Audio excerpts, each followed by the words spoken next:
There he is, the man of the hour. How we doing? Here we Good. go. Here we Doing go, great. dude. Started making this your high school flag football game. Just ready to go 0-2 this week. Oh, sorry. Yeah, sorry. I care about my students, dude. And I promised them all week I was going to go to their game Friday. So Have Well, you I'm should sorry, have it's now not you my have to tell them sorry. Ability. Teacher just didn't read his text messages, yeah, that is what happened. which you That is what responded to. happened. You're like, I didn't see it. You literally responded. Yeah, I can make that work. So you did see Dude, it. you look, man, I could call you guys out, but at the end of the day, I'm here because I'm Okay. I'm a trooper. Okay. Tyler's trying to get out of it, dude. Oh, let's just do it next week. Oh yeah, dude, Ty's worming his way like we don't have 1,000 games to get to today. I have a dinner, bro, with my best friend before I go back to Florida. Forgive me. Wait, for what? Being like, oh, we can move it. You're Yeah, I already got- going home? Yeah, he's leaving, Yeah. dude. And I can't hang know out that, on dude. Sunday. I'll see him Saturday, and that's the last time I'll see him.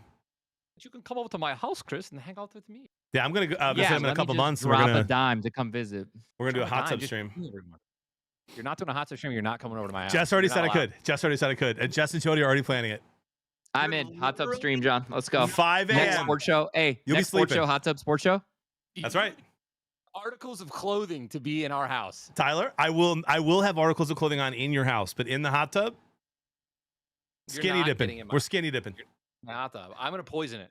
I'm gonna With put, what? I'm gonna put arsenic in it. My body's immune to Okay. all things. Yeah, joke's on you, dude. My body thrives in that environment. Yep. It's like the opposite of kryptonite, bro. It makes me stronger. Exactly. That's insane. Somebody highlights a message. Please talk about the reporter who talked to Tyreek today. Did you guys see that clip? No. No. I haven't. They're like, did you know that it's been like over a year since you've had a catch over 30 yards? And he was like, you trying to piss me off today? It was pretty funny. That is Yikes. funny. Dude. You know how everyone says, first off, every content team loves to overreact about week one, right? Absolutely. Clicks, It's like the thing. clicks get bucks, dude. Like week one overreactions. The Dolphins actually might be legitimately terrible. Yeah, I completely agree. If you have a players meeting the first week of the season, that's not good. It's not a good Yeah. look. No. I mean, bro, it almost looked like because Miami was home, right? So it almost looked like Tua couldn't see when he was. I thought it throwing. was in. Was it in Indianapolis? I thought it was. Hang on, I can look. Yeah, you're right. They were away. It literally, it was so sunny. I don't know. First off, I don't know why I would never want to play in something like that. You literally just look on the field and it's just like sun, shade, sun, shade, sun, shade. So I don't know if that was impacting Tua, but I mean, something had to have been. That's what I don't like about the Cowboy Stadium, because it's like closed, but the sun shines through and it's just all over the field. Yeah, they do it at halftime. It's literally, they did it on purpose so that at halftime, the Cowboys never have to deal with it. The away team has to going into the sun. It's super cringe. And they need every advantage they can get, especially after selling Micah Parsons, which clearly was a bad decision. Oh my Dominate God. over at Green Bay. I'll forever hate them for that. Boys. I'm terrified, boys. It's incredible, dude. Yeah, we're gonna get there. Ladies and gentlemen, welcome to the Blevins Sports Show. We got a 2-hour show for you. We're going to talk about week one. We're going to talk about week two, which already happened yesterday for our first game. We're going to go through all of the games. Someone said Ty's audio is low. I'm just going to turn you up a little bit. Turn me up, dude. Okay. Turn me up. You're turned up. Turn them up. But we have a lot. And I want to start just with the Lions. We're not going to talk about the Lions Bears yet. We'll wait till the end of the show for that. But we got together. Our week one tradition feels like it's been 10 plus years. Whole family. So excited. And just not a ton to cheer for, really. Like the most excited we got, I think, was that pick six that wasn't. And honestly, I left before the Tesla touchdown even happened. So didn't even get to celebrate that with you guys. Packers, now we see how crazy the Packers look against the Commanders. They made the Lions and Commanders offense both look anemic. So 2 divisional round playoff teams from last year. Yeah. With a combined what? The Commanders had what, 12 wins or something? Was it 12 last year or 11? Yeah. So combined like 27 wins. Insane. And the Packers just easily handled the Lions and then the Commanders. So real quick, and we'll get into the Packers. Gut reaction to the Lions game against the Packers at Lambeau week one. And on a scale of 1 to 10, what is your concern going forward? 10 being the most concerned, obviously. Ty, you want to go over me? Yeah, I'll go first. I'm at like a 5. I'm at like a 5 of concern, but for a couple of reasons. I think our offensive play calling felt a little suspect, which is never a good sign, especially since obviously we lost Ben Johnson and the whole narrative there. But I mean, our offensive line just looked terrible, and like I know that they can get better, and they weren't bad because they were injured. They were bad because they were, they're all playing together, actually getting reps in for the first time in real games. And when you have a change at center as well, which is one of the most important positions of the offensive line, it is the most important position of the offensive line. Like I think you're just going to have some struggles week 1 and maybe even for the first couple of games until they get, I don't know, each other figured out. There was a lot of missed blocks, missed opportunities, miscommunications. And I honestly think the game would have been closer if I think Terrion Arnold, I mean, he was out for like the second half of the game with a groin injury. And the second he left the game, they stopped getting big explosive plays on us. And they were like throwing all over him. So like I think he was hurt to the point where he was like just not playing the greatest. And after that, they stopped just driving it down our throats. In the second half, we finally were able to step it up. But, I don't know. Our offense takes a little bit to get going, and our defense didn't have that great of a game. And the Packers look great. I mean, we're on the road, too, which is, I guess it's not really an excuse because we were undefeated on the road last year. But I think it's definitely too early to panic. It's at least slightly an excuse for some of the miscommunications on the offensive line. Green Bay was louder than I've heard them in a long time. John, if you ask me this question on Sunday, I'm saying 9 or 10. But today, with time to reflect, I'm kind of around tie. I'm like a 4 or 5, dude. The play that stands out to me. Do you guys remember when Monty almost gets stopped for a safety? Yeah. Yeah. So if you watch the all 22 of that play, you ready for this? I saw it. Yeah. So the center right is Glasgow and here's Tate Ratledge, and Glasgow goes left to double team the nose tackle. Ratledge goes right to double team the left edge. He didn't touch anything. The left edge. No. And there's this guy just standing, staring at Monty, unblocked. Yeah. So like, it wasn't even their dudes beat our dudes. It was our dudes beat ourselves. So, and again, I'm not taking anything away from the Packers. They look better than the Lions for sure right now. Like, I'm not saying that at all. They do. But I think that the Lions clean that up. I think that gets cleaned up. And then our easy, like Tyler said, our play calling, our easy button plays, like John Morton ranked bottom 10 in the league in calling easy button plays. And like what that means is like, do they call play action? Are they calling motion? Like, are they putting their guys in advantageous positions pre-snap and post-snap? And the answer for the Lions was not really. And Ben Johnson did that all the time. To make, you saw how much movement there was. Movement every play when on the Bears offense. Like now, there's even evidence to show that there's like motion on run plays is better. Like it's efficient, it gets guys moving. So I think if that's something that they can absolutely clean up, John. And I'm not as worried seeing like now that I see how dominant Green Bay just is. Like I'm not as worried. Yeah, dude, their linebackers and their cornerbacks and this like just at every position. I mean, it was diabolical. Like. I'm not even joking. I'm not even joking. I don't think I've watched a game of football where every time a good quarterback, not even a bad quarterback, right? Where you just expect the defense to be like fine and the offense is questionable. Like we're looking at Jane Daniels, who had an absolute, John's gonna have to go handle that. We look at Jane Daniels, who had an explosive year last year, and he has weapons on his team. And every time the ball went more than 10, 20 yards, like off screen, I'm like, here we go, big play coming in from Jane Daniels. And like it would be a Green Bay Packer literally stuck to whoever it was like glue and would knock the ball away. Would turn and look at the ball incoming. Like they were just dialed in every single throw. There was no explosive plays. It was wild to watch. And when you think Packers making tackles, like dude, every time Jane Daniels scrambled, the linebackers. Well, I was watching. They reacted immediately. They knew that he was gonna like. It was perfect. It was some of the best spying I've ever seen, and they spied him every play. Like every offense where speed is your advantage, right? So think Jaden Daniels, think JMO, think Gibbs. Like if you have an advantage with speed on the offense, Green Bay can counter with just as much speed on defense, and so you don't really have an advantage. Yep. And with us, like against us, the Green Bay just dropped 7 back the entire game. We couldn't get the ball. We couldn't run the ball. And so what do? Like you have to be able to run if they're going to drop 7. That's how we beat them twice last year because they played similar defense last year. You run the ball, it sets a play action. If you can't run the ball, our offense is going to be awful. Guys, I'm a 3. I'm a level 3 concern, but I will say that if we somehow lose this game on Sunday to the Bears, that will be a 10. Oh yeah, I will be way more concerned. I'll be concerned if it's like a super close game. Yeah, I'd like to win by 10 or more. I think the spread's right now -6, but I'm just going to trust Dan Campbell, dude. I'm going to trust him. I don't think he's lost back-to-back games in his career in Detroit, at least maybe not after the 1-6 start. His first year was right. different. But he's done a great job. He took full blame. He said we put too much on their plate. We had it was way too complicated for the communication for the offensive line. And so we'll see. I'm not too concerned.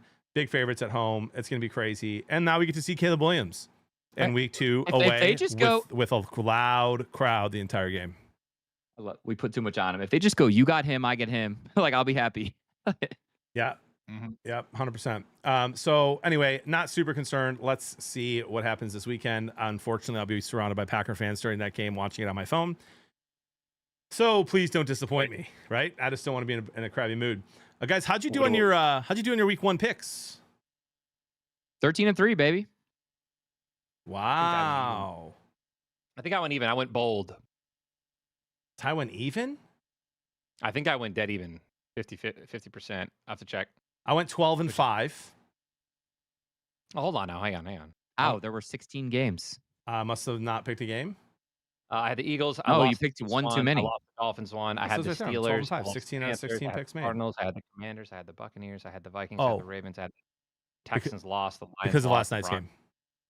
Oh. Yeah, so I was 11-5. If we're counting last night's game, then I was 14-3. Sorry, I forgot I was going to count that. So you're 14-3. I'm 12-5 currently. And Ty? I'm 6, 7, 8, 9, 10. 10-6. Okay, not bad. All the splitting records. I had the Packers. 11-6. Oh, so you're 11-7. You're 11-6. Yeah. Yeah. So one by me. We're chilling. We're all double digits. We're all double digits already. It's only week 1. Just a reminder too, in case you guys haven't seen this yet, the Rams were 1-4 last year before they came back and won the division, and were 1 play away from going to the NFC Championship game against the Super Bowl winners, the Eagles, in that snow game. So I'm a week 4 guy, John. Yeah, 100%. Like after a quarter of football, that's kind of where I like to assess where every team is at. Yep. So we'll learn a lot. We'll learn a lot this week and in the next few weeks. So let's go back to week 1. So we can't talk about last night yet. What game in week 1 surprised you guys the most? And maybe you can't say Lions Packers. No, you definitely can't say Packers. I was thinking about this one a lot, John, when you asked that. I like that question. And for me, it was Broncos Titans, but for like reasons for both teams. I was really, really surprised at the way the Broncos, like the way Peyton called the game. I did not like it. There was not a lot of running. Like Dobbins, Harvey, like you invest these high picks in the run game and then trade for Dobbins, pick up Dobbins, whatever, and don't even run the football. And then you compound that with the fact that Bo Nix looked like worse than his rookie season, which we talked about this. I don't know if you guys remember me saying, like, as far as just a talent perspective, in my opinion, of the first 10 picks, whatever, Bo Nix was like the lowest quarterback on my scale, just from like what he can do himself. And I said he has the best help around him. And he looked like that. Like he looked like he didn't grow at all over the summer. 2 picks, a fumble. They still win because that defense is phenomenal. But then on the other side of the ball, if you didn't watch this game, so everyone at home, Cam Ward is legit. Yeah. Cam Ward is legit, and I want you guys.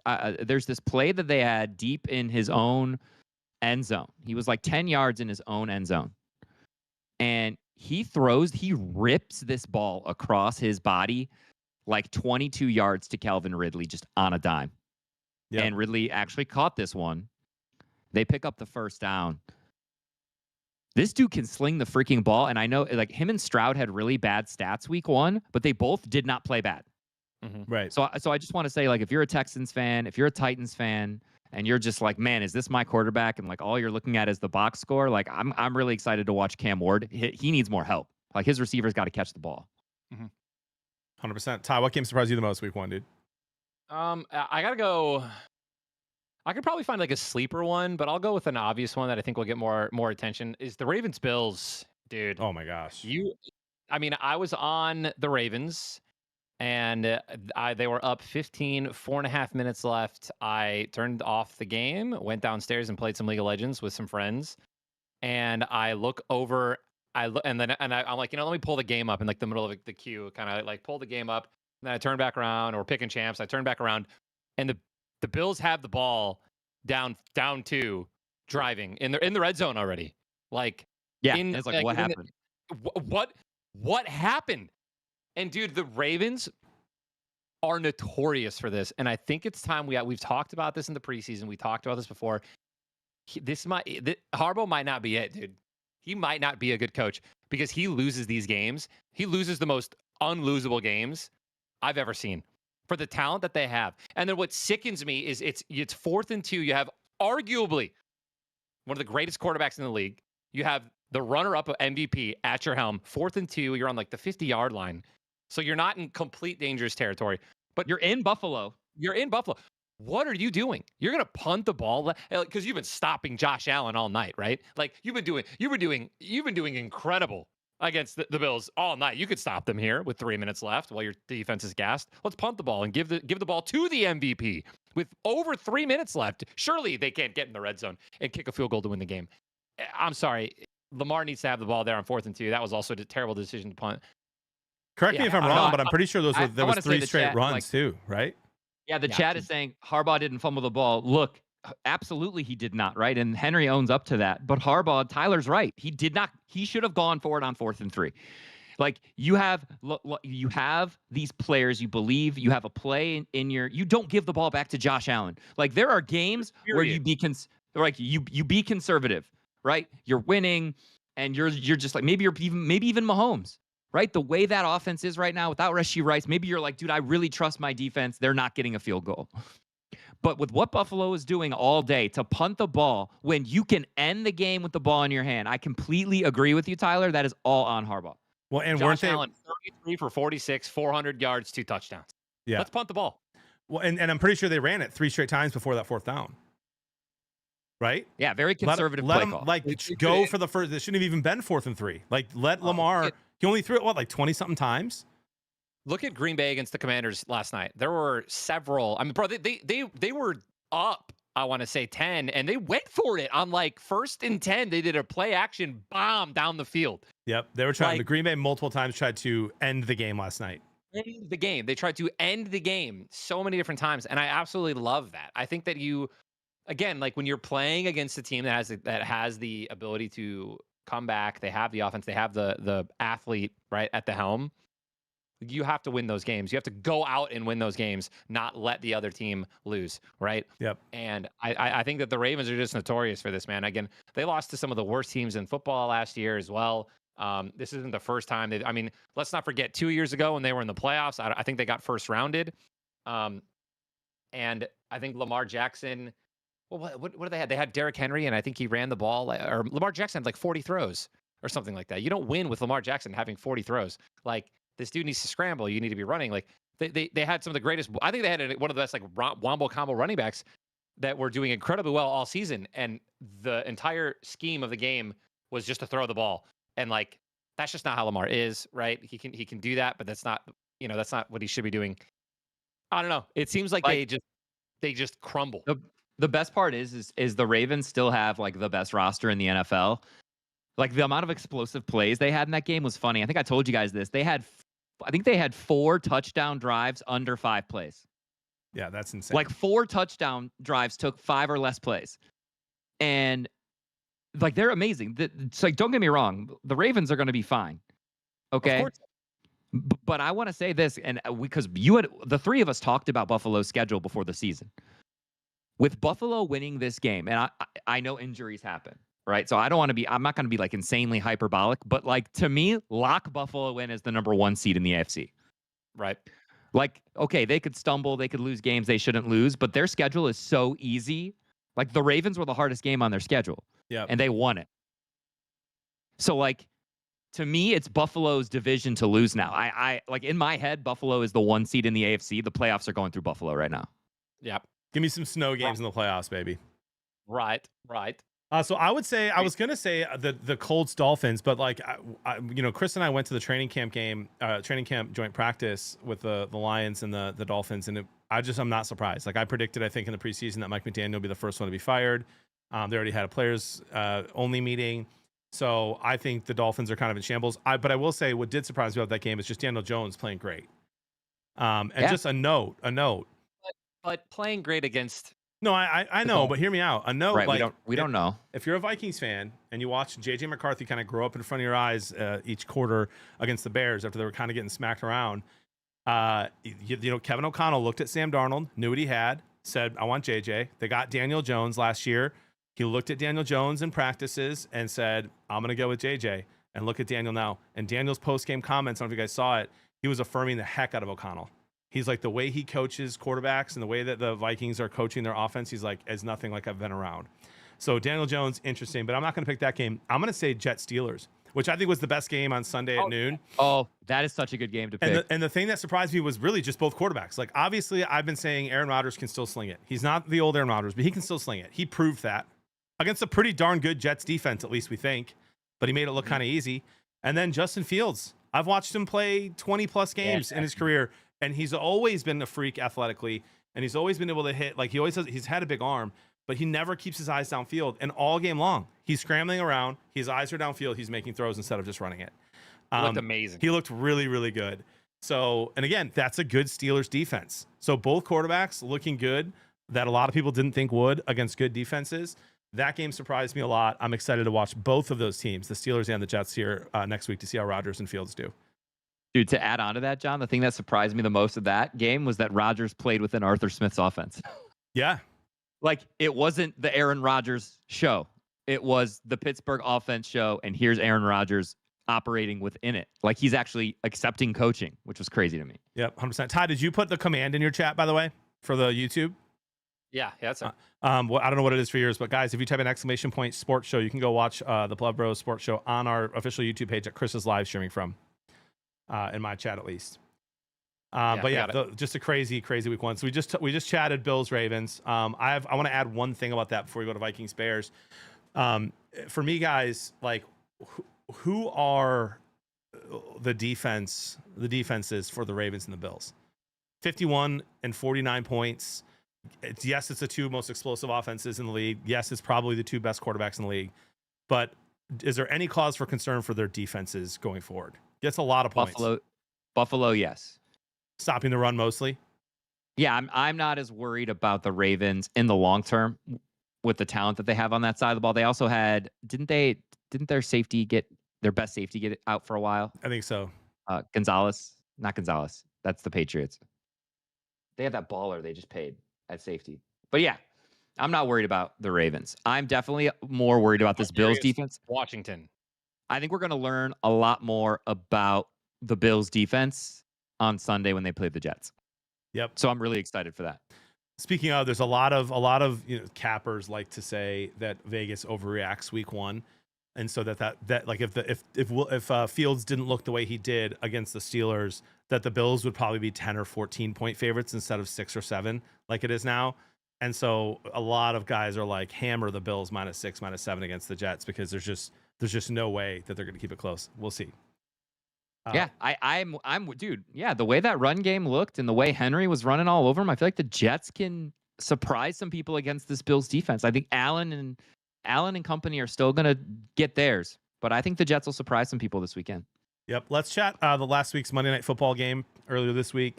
Vikings Bears. Bears hop out to a crazy lead. That first drive was the best I've ever seen Caleb Williams look. And by the way, yes, it was scripted plays, right? Yes, Ben Johnson was ready to go right down the field, just like the Packers did against us with those first 15 plays. But on that drive, Caleb did things I've never seen him do. Eyes downfield like Fields did in the game. Made some great throws. On the second play of the game, an insane touch throw to Swift. He waits for him to get open and throws a really tough touch throw. Then he escapes on like third down and chucks a bullet to Adunze on the sideline, and he catches a great ball. And they go down and they score. And then the rest of the game, he's just missing wide open guys and kind of got just twinkle toes every time he got in the pocket and it started to collapse a little bit. He started to freak out and scramble when he didn't need to. But Vikings Bears, What do you think? Vikings come back. JJ McCarthy doesn't do anything until the fourth quarter. They kind of didn't let him. They didn't want him to have to do much to the fourth quarter. And they end up winning the game. Bears go 0-1, and Ben Johnson's opener. A bunch of coaching gaffes, some missed timeouts, a bad challenge, the whole kicking at the end. Yeah. Thoughts in general on Vikings Bears week 1? Yeah, dude. Do you guys know Brucey? Brucey who? Brucey from The Longest Yard. Oh yeah. Brucey, yeah. Shouldn't eat that popcorn. That's Caleb Williams. Oh, Caleb Williams looked like Brucey after that first drive. I mean, this guy's like, I have never seen somebody. By the way, I legitimately just threw my water bottle. I had no idea where it was going to land. He looks like Brucey from The Longest Yard, man. Like he's just all over the place, and he's just throwing balls, and they're so inaccurate. They're not going anywhere. That's what it looked like the second quarter, third quarter, fourth quarter. There were just, mind you, he was making. Obviously, I don't think he threw any interceptions. And he looked incredible in the first drive. He was maneuvering the pocket very well, and yeah, he was hitting some good throws, but he was also missing wide open players, wide open, and it looked like he was just his body was moving even faster than his brain was moving, but his brain was moving pretty damn fast too. And he was just, I mean, bro, like just incomplete, like he was rushing through everything. He looked terrible after the first. His throwing looked terrible after the first quarter. I love what Dan Orlovsky said. He said his eyes are like faster than his feet. Like, so like kind of like what Ty was saying. Like, so if you're a Bears fan, I think what you have to be excited about is that he was making the right read. So like he was going through the progressions. He was finding wide open players and then just sailing the ball. Yeah. Right. Because he wasn't setting his feet after he saw the right play with his eyes. So, like, that's a mechanics thing. I honestly think that Caleb, if he wants to, can fix that. I don't know if he can fix it this season, right? But, dude, he was finding the open guys. He was just missing them. Right. So, if you're a Bears fan, I think I, like, hold on to that hope. And then from a Viking standpoint, I just think that, you know, the pressure finally started to get home a little bit more in the second half. Yep. And JJ, I like John, that was such a perfect way to say it, like, kind of grew up throughout the course of the game. I really like the way you put that. So if you're a Vikings fan, you got to love that. You don't have Addison, you don't have Jordan Naylor, like Jaden Naylor, like, so you're missing all your dudes. When they come back, this could be a fun offense if JJ continues to grow. JJ McCarthy, man, love him or hate him. I love him as a Michigan man. His records since high school, including all his high school games, all his college games at Michigan, and now his first NFL game, 64-3. Not bad. 64-3. 3 losses since he was a freshman in high school. He's a winner, dude. He's a winner. They love him in there. I was watching the interview because apparently after the game, or apparently like after his pick 6, I think right before the pick 6, he was telling everyone like, "Don't worry, we got this. Don't worry, we got this." Then he threw a pick 6 and goes to the sideline and he's like, "I got you. This is on me. I got you. We're gonna win this game. Let's go do it." And I was watching former NFL players on Twitter be like, if my rookie quarterback came up to me on the sideline after throwing a pick 6 and we're down multiple touchdowns, he's like, I'm telling him to get the hell out of my face. Like, and like they didn't. They love him. He's already got the respect of the locker room of a bunch of veterans who've been in the league longer than him. And he went out, put his big boy pants on in the fourth quarter and just threw some dimes. Dude, that freaking touchdown to Jefferson, yeah. That was a laser. Yeah. Yeah. Freaking laser. And not an easy catch for Jefferson either. I mean, he makes everything look easy, but that was crazy. Dude, I think that there's something to take away. If there's something to take away from this, I think it's what Daniel Jones said about Kevin O'Connell and how he coaches the offense and obviously quarterbacks. And also there was mic'd up moments of JJ McCarthy and Justin Jefferson week 1, them on the sideline talking with one another throughout the entire game while they were losing and obviously during their comeback. And like Justin Jefferson, who you would not assume, but like, you know, number 1 wide receivers, they eventually get this crazy ego a lot of the time. And dude, it was just like humbling conversations, like, we got this, brother, we got this, don't worry about it, man, just shake it off, this is gonna be fine. Like throughout the entire game, right after a field goal, missed field goal, interception, pick 6, like even after all that, and then like look what happens, right? They put up 21 points in the fourth quarter. I think that if you're a Vikings fan, you should be ecstatic. Just wait, your offense is only going to get healthier, unless more injuries happen. I want to get the actual quote right. So what he said a whole bunch of stuff, I'm sure, besides this, but he said after that pick 6, is there anywhere else you'd rather be?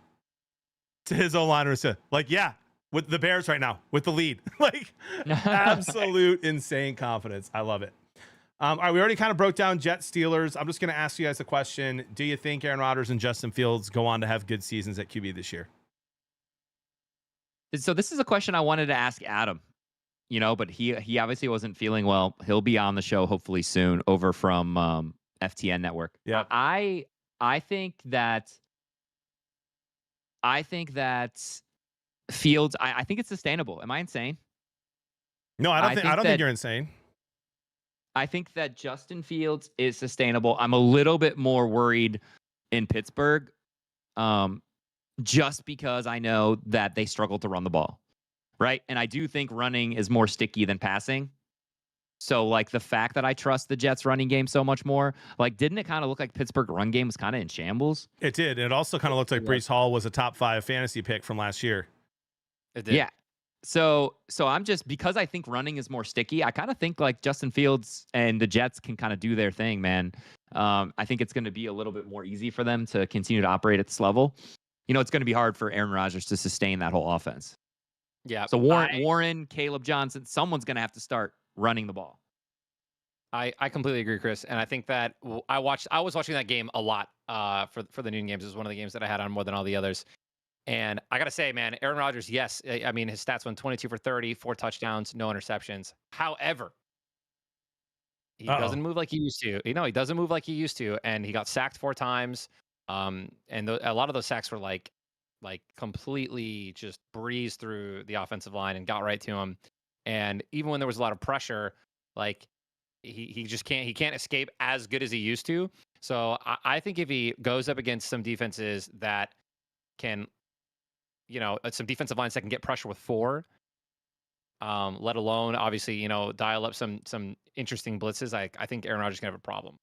4 sacks is a lot, and I don't know. Again, he just didn't look as mobile. So if they can give him a problem and make him move around, get him outside of the pocket, I think that's how you're going to beat him this year. But I mean, if he has time to throw, it's over. Yeah, I'm just going to say I think they'll both do well this year. And if Fields, he looks so good. If Fields has another similar game fantasy wise, like just running the ball well and throwing it well, I mean, he's a must start in your fantasy leagues after this week. If he does it again, that's the advice I've been giving. It's like, wasn't he besides Josh Allen, wasn't he QB1 in fantasy this past week? So I know he was top 5, John. Yeah. And I just want to say, dude, this is where I love how like your gut can beat data. Every time Justin Fields has started in the NFL, he has been a top 7 fantasy quarterback. He has never been worse than 7th. Interesting. In the NFL. And so all these analysts are like, Justin Fields is the biggest value. Justin Fields is the biggest value. Justin Fields is the biggest value. And then you're sitting there. He's on the Jets for the first time. You're staring at your starting quarterback. You know that every quarterback after 6 that goes is probably not going to be as good as Justin Fields, just based on how he's produced with his legs. And it's still hard to click his name. Yeah. Like I still couldn't just be like, I got him. I got him in one league where he's my starting quarterback, and I'm really excited. He's popping off.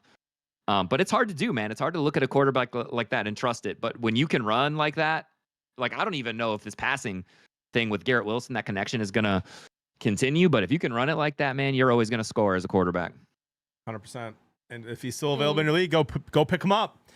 Bunch of guys hurt, by the way. Eckler out for the season. Wait, what? Yeah. Yes. Tore his Achilles, I think. Maybe his ACL, but I think it was either way. He tore something. He's out for the season. Reed, broken collarbone for the Packers. I saw that. I don't know how long that is. I'm assuming at least. I mean, it's got to be at least 4 to 8 weeks, I would guess. I don't know if he's gone. Achilles. Seemed to not affect him at all. Yeah, so now it's 4 to Bill 6. Crosby time, Collarbone dude. is like 4 to 6. Bones can heal really fast, especially if you have like a good diet. Yep. Bill Crosby time. In Washington. Those Maybe. who took a risk might pay off. All right, last one before we rank our top 5 and get into the Commanders-Packers game last night. Danny Dimes.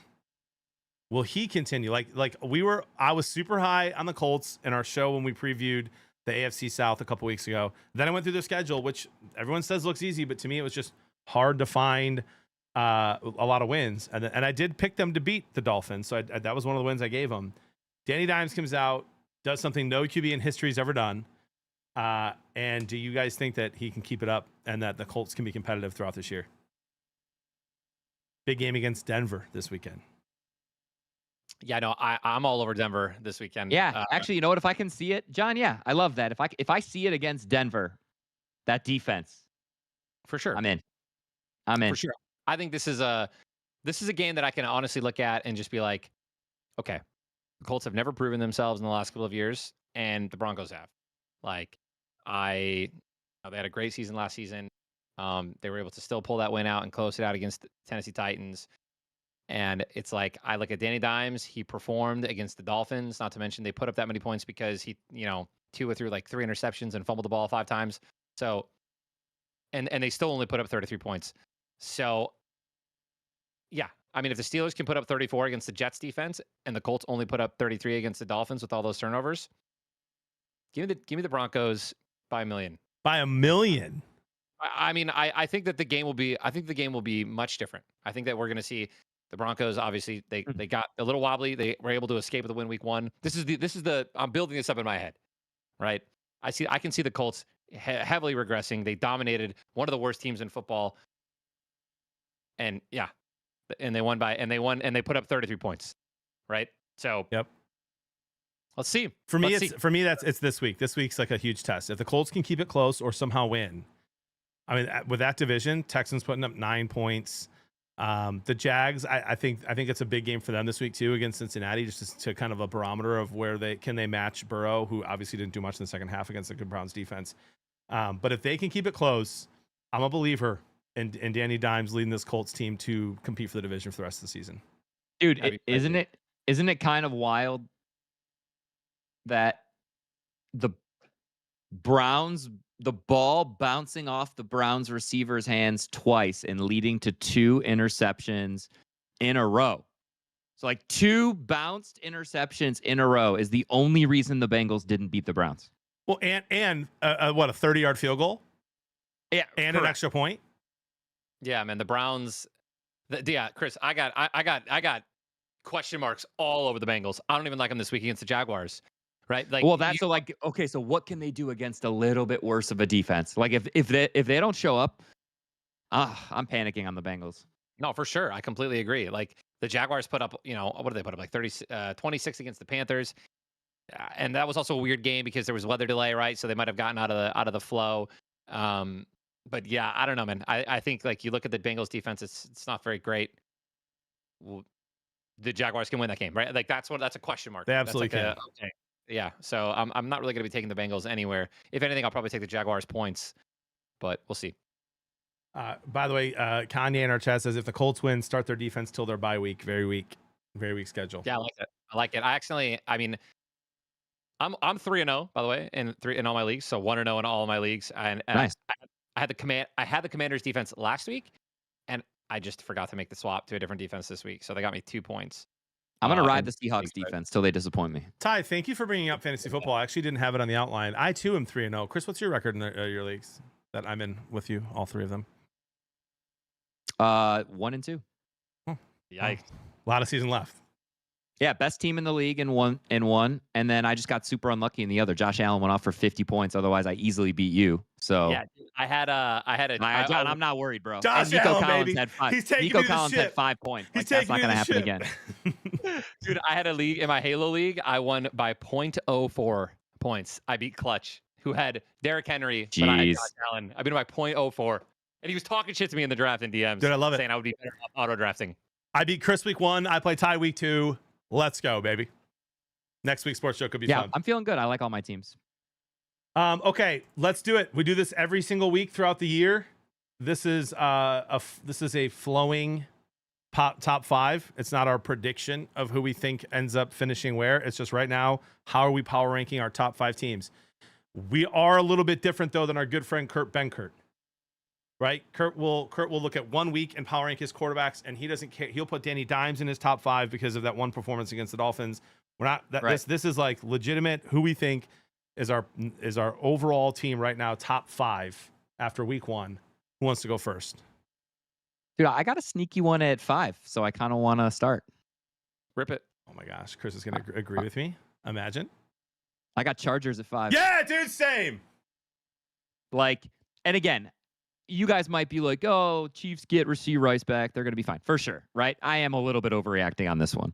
But give me the Chargers at 5. They looked really good on both sides of the ball. Herbert looked freaking awesome.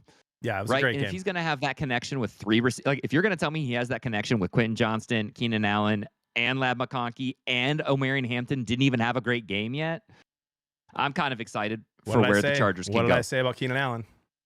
So I got Chargers at 5. I got Packers at 4. But by the way, like that's a 4 with an asterisk because they're moving up fast. I have the Eagles at 3 out of respect, but I'm kind of scared. Like the Eagles kind of scared me week 1. They had Jalen Carter out, and that was the only reason that Cowboys were able to run the ball. They put but their offense did not look. It was the Hurts show, and it always is the Hurts show, though, right? It's a but if he can't run like that, like how sustainable is their offense if they don't pass it to AJ Brown or Devonta Smith? Okay, that's all I'm asking. So Eagles at 3. I have the Ravens at 2, and I have the Bills at 1, and I don't care that the Ravens lost. I still think the Ravens are the best team in the league. I put the Bills above them because they beat them. Okay. All right. We're very similar, but some differences. Ty, you're up. Yeah, I was literally the exact same. I have the Bills at 1. I have the Ravens at 2. I have the Packers at 3. Eagles at 4. Chargers 5. Oh, look at Ty putting the Chargers at 5. He's a believer. Yeah, I mean, you just have to, right? They had a great season last season, and they start off, 27-21 win in Brazil against the Chiefs. Like, even though Xavier got, slapped by his own teammate in the first quarter, like, by the way, I had Xavier in all 3 of my leagues, and he got me 0 points, and I still won every single league. That's crazy, bro. bro. That's It's also actually just insane really stat. unfortunate, like you said, Ty. Like it was Kelsey's fault. He was supposed to go higher on the route, and Worthy is. I mean, he gets all those targets, or at least a little bit more than half that Hollywood Brown got. Absolutely. Who had what I think Absolutely. 16 or something receptions or targets, one of the two. Yeah, he had an insane stat line. That's crazy. But did you guys hear Harbaugh post game talking about Herbert? So Herbert took an absolute shot. I mean, he got clobbered, and then he gets up and throws a first down on the very next play. And Harbaugh's talking about in the game. He's like, "Did you guys see that hit he took? That's my quarterback, man. Did you see that hit? Oh my gosh, that hit would have killed an average man." Like, I just love him, bro. He's so nuts. It's so good. All right, my 5. Here we go. I've got the Chargers at 5. I've got the Ravens at 4. I've got the Packers at 3. I've got the Eagles at 2. And the only reason I don't have the Packers ahead of the Eagles is because I'm giving respect to the Super Bowl champs. But after 2 games watching the Packers and after 1 watching the Eagles, I do think the Packers are the best team in the NFC. But right now, I'm giving the Eagles a respect at 2, and then Bills at 1. All right, can I say something for the chat right now? Everyone at home watching, and the 3 Blev Bros, can we have a moment of silence for the first time in 2 years where we have not put the Lions in the top 5? Wow. Oh wow. Yeah, and it didn't even cross my mind. Like, not yet. Yeah, I mean, show me something. Yeah, no, of course. No, I completely agree. After our offensive line had one of the worst showings in the last 3 years, and then Jared Goff throwing an interception. Oh, John goes, it didn't even cross my mind. Didn't even cross my mind. So it didn't. bad. I literally didn't even. I know, same. Yep. I was like, nope, not even doing it. Look, I will say this. Let me say this though. That hurts even more though that it didn't even cross my mind. Let me say this. There's a lot of season left, and tell me you agree here, and I think even chat would agree. Let's say we go beat the Bears. I don't even care how it looks. Let's say we beat the Bears. We're 1-1. Then on Monday Night Football, we go into Baltimore. We somehow win that game. We're 2-1. Now there's no way we beat Baltimore. I'm just saying. There is a way because Baltimore lost to the Browns last year. So there is a way because it's the NFL and it Raiders. happens. It happens. I don't think they're going to. I'm picking the Ravens unless, some fluke, crazy, awful injuries happen, which I hope do not. But if they're 2-1 and they win at Baltimore on Monday Night Football, now they're right back in my 5. Like, no question. But right now, bad performance against a really good team. Go show who you are against the Bears, dude. I'm going to tell you, when we play the Ravens, I'm going to take the Ravens spread. I might take a loan out. Oh my God. Ty, you should tease it down. I'm sure the spread's only going to be like 7 at the most. It might be like 6. So tease it down to 10. Take Ravens minus 10. Yeah, no, that's what I'm going to do. I'm going to tease it up. I'm going to make it like plus 175. I'll put like 1250 on it or something like that and just profit. Listen, Yeah, we're not if gonna. it happens, It'll be awesome. What did we lose? What did we lose last time we played? We lost by like 40. It was like Yeah, 40. that was years ago. That was before. That was Gibbs' first touchdown of his whole career. It's a whole different team, and our defense did such a great job against the Packers rush, like such a good job, that I'm confident that game is not going to be as big of a blowout as you might think. No, it's just how does the offense ready look? for this? Give me Lamar Jackson, 2 rushing touchdowns, and I'm gonna tease us over to like 80 rushing yards. That's what I'm gonna do because our team, look how we did against Jane Daniels last year. And I know that our defense, we had like players that have never played before that were playing, which matters. Dude, we do not know the concept of spying a quarterback. The Lions never have. I'm not joking. Running quarterbacks eviscerate us. And for some reason, we never are prepared on defense to go up against a mobile quarterback. So I'm going to take the Ravens by 1,000, week 3. And I love you, Lions. If you're listening, I want you guys to win. I think you guys can win. Can we be Bill Belichick? Can we not talk about week 3? We got week 2. Yeah, we got week 2. We got a big Bears game here coming up, week 2. Okay. And by the way, speaking of week 2, let's get into it, dude. Let's get into it. Yes. We have a ton of games. There's no bye weeks yet. Actually, let me pull up the. I'm so excited. I got some nuggets for you guys. Let me pull I'm gonna up bet so much money right now. The spreadsheet. I really like this on ESPN here that I can look at. I just pulled my betting app. Forget my notes, guys. So don't look at my notes. I'm gonna go in order of. Actually, you know what? Heck it. Before we do this, we got to start by talking week 2. We got to start by talking week 2 game that already happened. A game we would have talked about on the show. I think we all picked Green Bay to win that. I was on Washington plus 3.5. Obviously that didn't hit, but I thought Green Bay was going to win. They did. So just thoughts in general about that game last night, and then we'll start looking at the rest of the picks. What an absolute slaughter! So John, you missed it. You got up and walked away. I think when I was talking about this, but the Packers defense looked so good. Like their linebackers, their cornerbacks. I mean, every single time that Jaden Daniels threw a ball that was further than 10 yards, I'm like, okay, here we go. Big play coming in, right? Big play. Scary Terry's going to one-hand it, something crazy. And the Packers defender, cornerback, whoever, safety was glued to whoever was getting thrown the ball, and the ball was being knocked away. Yep. Like, there was zero separation. And if there was separation, somehow a Packer would come out and knock the ball out. It was insane. They looked like they're all on crack. And by the way, Ted, that is the Green Bay's weakest spot on defense is corner. And they have not looked weak at all. No, they haven't looked even just none, no weakness whatsoever. And what I was impressed by the most is Jane Daniels got rocked against that defense, dude. He got rocked every time he thought about running the ball, dude. You literally, it was diabolical. You would see their middle linebacker just like he just knew, and he would just start moving forward and just jumped at him and tackled him every single time. They were spying him like. It was it was an old freaking James Bond movie, man. He was being spied every play, and they shut him down, and it was beautiful to watch, knowing that it can happen. Jane Daniels doesn't have to run for 80 yards like he did against us. Yep. And we talked about this, Ty. They have 2 really good linebackers, athletic linebackers in Cooper and Quay Walker, and they just have speed. They have speed at the second level where they can counter your speed. Like those linebackers can cover Gibbs. Those linebackers can stop Jaden Daniels and Jalen Hurts from hurting you too much with their legs.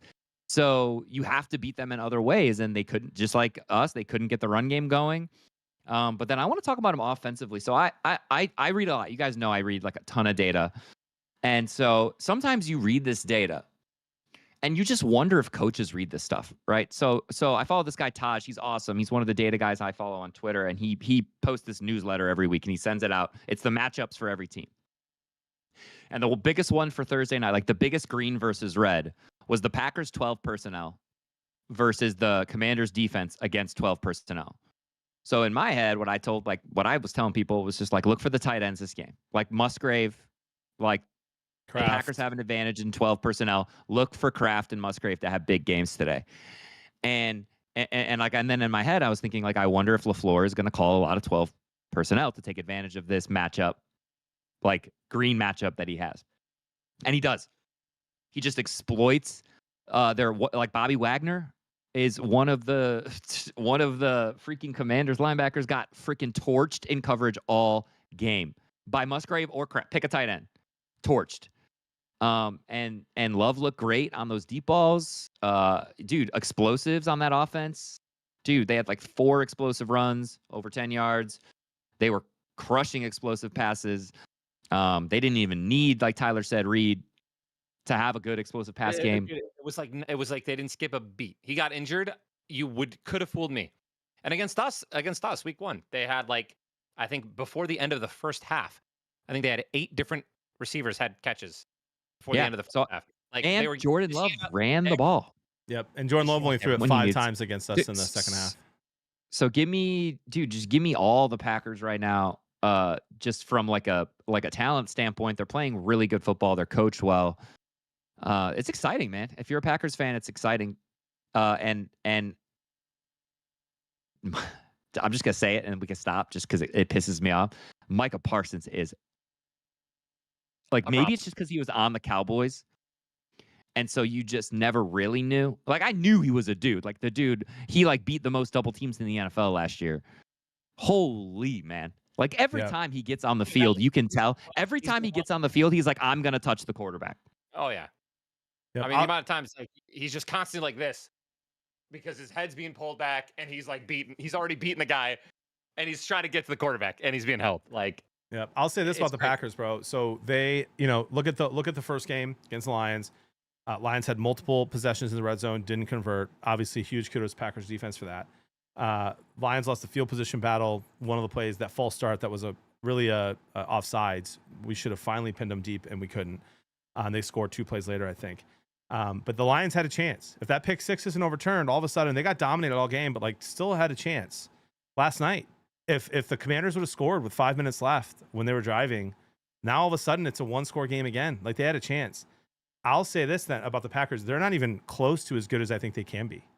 I think the score of their first 2 weeks doesn't even show. Like, the games were not as close as the score. You know what I mean? Like, both teams had a chance in the fourth quarter to come back and do something. They didn't. And again, that's all on the Packers doing well. But those scores are closer than the games actually were. So that's what makes me nervous. Yeah, Packers dominated. Yeah, 2 straight games are 2-0. All right, next week, week 2, rest of the games here. We're going to start with the San Francisco 49ers. You have Kittle on IR. You've got Brock Purdy. Purdy's out. He's got turf toe. Yep, they are still with Mac Jones at starting QB, -3.5 at New Orleans. The line opened at Niners -7.5 before the injury news came out. And so now it's gone all the way down to 3.5, and the over-under right now is 40.5. And the FPI favorite, the Niners by 0.9 with a 52% probability to win the game outright. What are you guys' thoughts on this game? I mean, I'm not touching it, but I think that if the Saints win a game, it's gonna be this one. It kind of feels that way. I mean, they almost beat the Cardinals. They didn't look terrible. Rattler didn't look terrible. And at the end of the day, you also have Alvin Kamara. Like, you have one of the best running backs in the league. Like, yes, do you know what Rattler's EPA was? What was his EPA? Like, so before the season, let's all just say it. Before the season, if you had to rank all 3 quarterbacks and what their EPA would be, where would you have put Rattler? It's expected yards, right? I expected points added. I would put him at 32. Yeah, 31, 32, yeah. Yeah, he was 19th. Yep. Like, if he's going to be, first off, why did they draft a quarterback in the second if they were just going to go with Rattler and he's just going to be fine? Like, he's not going to be great. He's not going to be embarrassing every week. So if you knew you had him, what are we doing, Saints? But anyway, that's for another time. But like, dude, like, that was really surprising to me, and I think I'm not with Ty that far. Like, I'm all in kind of on San Fran even in this game. I think they're going to do fine. But like, the Saints are going to be okay, and they were a few bad plays away from making some magic happen against Arizona. So, I completely agree. And one thing I'll mention is Rattler looked calm. He looked like a leader. I was watching him go down the field to potentially win the game, like that last drive, and like, I don't know, he was kind of commanding his troops, dude. He looked calm. He looked ready. He looked like a leader. So, like, the Saints, for me, like, I'm not going to count them out of any game, especially if they're going up against just like a hurt team or a team that already has a bunch of question marks around it. So, and to me, that would be the Niners. The Niners didn't, by no means did they dominate last week. I mean, they barely won, right? 17-13, close game. Only put Yeah, up due to a 17. Sam Darnold red zone fumble. Like classic Darnold. So But what I tell you guys about the Seahawks, yeah, the Seahawks are 13 and points that at was home. one of the games I They're got wrong. By scary, the way, dude. I picked the Seahawks to win that game. That I was mean, one of my 3 games I got wrong. Wow. Jackson Smith had 9 receptions, 124 yards. Yeah. Not bad, not bad, not bad, not bad, man. No, I'm buying the Seahawks. I'm buying that defense. After that performance, Tariq Woolen, like how often does he make those mistakes? Like that huge Ricky Pearsall catch. And again, like the 49ers got it done when they needed to. But dude, Seahawks, man, I think they're gonna be okay this year. I'm trying to find. There it is. Okay. In 2021, Mac Jones as a rookie took the New England Patriots to the playoffs. Right? Do you guys know that? Okay, that was with Belichick, right? Do you remember that? I believe that was with Belichick still. That was with Belichick. I'm trying to see where the official oh, here we go. I think I found it. He was throwing the ball to Nelson Aguilar, Kendrick Bourne, and Jacoby Myers. Who Jacoby Myers, the best receiver, I think we'd agree, of those 3, right? Yeah. Sure. And he took them to the playoffs with that Patriots team and those weapons. And now he's going to the Niners with a more offensive-minded coach for in this days of age of NFL, and with Pearsall and McCaffrey and just better skilled players. I was thinking I might dodge this game. I think I might smash the Niners minus 3.5. Dude, he can. Mac Jones is a quarterback who can weather this storm. I'll say that. Last year, a lot of people are like, Brian Thomas Jr. is so amazing. He's gonna have this great year. Do you know where he got like a ton of his points? When Lawrence was injured and Mac Jones was throwing him the football. Yep. So, yeah. And I think CMC and Kamara are both going to have games. Yeah, I don't think that Mac Jones is, by any means better than Brock Purdy, but I think he'll be a good Band-Aid for them. All right, so we're going to make our picks later. We're each going to share our favorite spread, and we're each going to share our favorite prop bet at the end of the show. Yep. So if you want to tail what we're going to say now, you can, but this is not our official picks for like what we're actually going to be betting on. We're just going to share what we actually think might happen if you had to bet on it. So are you guys going Niners minus 3.5 or Saints plus 3.5? If I had to bet on it, I would probably do Niners minus 3.5. Same. All right, we're all the But same. if I had to do it, I'd just take Niners at just money line. 170. Minus 170, it's not bad. You throw that in you throw that against the Steelers minus 165, or like the Eagles are minus 120. I love Minnesota. I actually just give me Minnesota at home against the Falcons, and then the Niners. That right there is already pretty decent odds. It's juicy. All right, let's move on to the Jaguars at Cincinnati. The line opened at it's not going to tell me every single time. It's just going to tell me the initial. Anyway, this is probably my favorite. This is my favorite noon game. Yeah, Bengals are minus 3.5. Over under is 48.5. If I had to bet on this, I'll take the over. And I think I lean that way too, but Joe Burrow in September makes me nervous after the second half he just had. Oh. Yeah, but the Browns defense is really good, dude. 2 years ago, they were the best defense in the NFL. Last year, they were average at 51%. Like, the Browns have such a good defense. And the Bengals the Browns just play the Bengals hard all the time. So Jacksonville Bengals, dude, I think Burrow's out, bro. Chris? AMA. Yeah, so this is a fantastic matchup for the Bengals.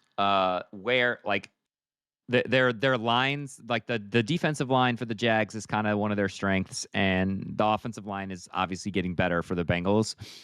And then the skill players on the Bengals, I think, are just going to torch the Jaguars defense. So then it comes down to how much do you think Jacksonville's offense is going to torch the Bengals defense? And I also think that is going to happen. So I think Brendan Strange, the tight end guys, if you're looking for like a home run tight end who might be on waivers, Strange for the Jaguars, I think he's a great play this week. I think Hunter is going to have a good game. I think BTJ is going to have a good game. I think this is going to be a fantasy game that I want to be a part of. and give me the Bengals to win it on the last drive. So I like the Bengals by 3 or by 7. That's that. risky, dude. Because if it's by 3, the Jags cover. No, I'm not touching this game. I think I am going to. I think I am going to touch this game. And I think I'm going to go Jaguars plus 3.5. John's like, boop. Yeah, I'm going to touch this game. I think I'm going to go Jags plus 3.5, dude. I think that their offense can score against this bad defense, and I think their defense can make some stops. And it's just all it comes down to me. Like, they're going to be able to score. They're not going to make the same mistakes the Browns just did. Like, Joe Flacco didn't even look bad. And I think he's going to look really bad in the next few weeks. Right, so do you think Joe Flacco not looking bad is a Bengals defense stat? Yes. Yes. Yeah, me 100%. That's why give me the Me Jags. too. Give me the Jags plus 3.5, dude. I'm not going to money line it just because Burrow's him. But if you're going to be 3.5 against one of the worst defenses in the league, I'm in. I'm excited to watch this one. Yeah, me too. This is my favorite noon game. I said I'm excited to watch it. I'm not watching it because I'll be watching the Bears Lions. Right, Chris? Chicago, Detroit. Yeah, Chris. Chicago, Detroit. It's not your favorite noon Your game? Joe Burrow From a love football is. standpoint? Like, of course, I'm a fan, but like of a game, like if you're taking all my fan bias out, that's the game I'm the most excited about. So even take your fan bias out. It has not Ben Johnson revenge game against his old coach. Dude, I don't follow narratives like that, John. I don't like that. Why not? Love that. It's great. It's great drama. I'm above those narratives, Chris. Oh my God, Tyler. It's a great story. What a shit your Cheerios later, bro. It's a great story. And listen, I hate the clickbait stuff. I hate it, especially after week 1. I hate it. People were doing it. I forgot that you poop in the shape of Cheerios, bro. That's crazy. I've saw so many idiots who are paid full-time salaries by professional organizations to talk sports crapping on JJ McCarthy in the first half with their tweets. Crapping. Right. Oh, it's hard to play when you don't know their plays, isn't it? And then they look like absolute morons when they come back and win the game. And it's just not are we only overreacting after week 1. We're overreacting after one quarter. I hate it. So I'm with you, Chris. But the narratives after week 2 are going to be awful with the Lions and the Bears. No matter what happens. I'm more excited to watch my team, John. Okay. But if the Lions win, it's going to be Ben Johnson is nothing without Dan Campbell. And if the Bears win, it's going to be the worst headlines of all in our fandom since like 0-16. Yeah, Dan they might Campbell put your picture back on the Detroit Free Press someday. Yeah. We have a sponsor to announce for the sports show for next week on Wednesday, and the show will be canceled if we lose to the Bears. Okay. So I'm on Jags plus 3.5. Chris, if you had to pick. Give me Bengals minus 3.5. Ty? But if I had to pick. I'm going to go Bengals minus 3.5. I don't think Jacksonville they beat the Panthers. They beat arguably one of the worst teams in football. So that's not saying much.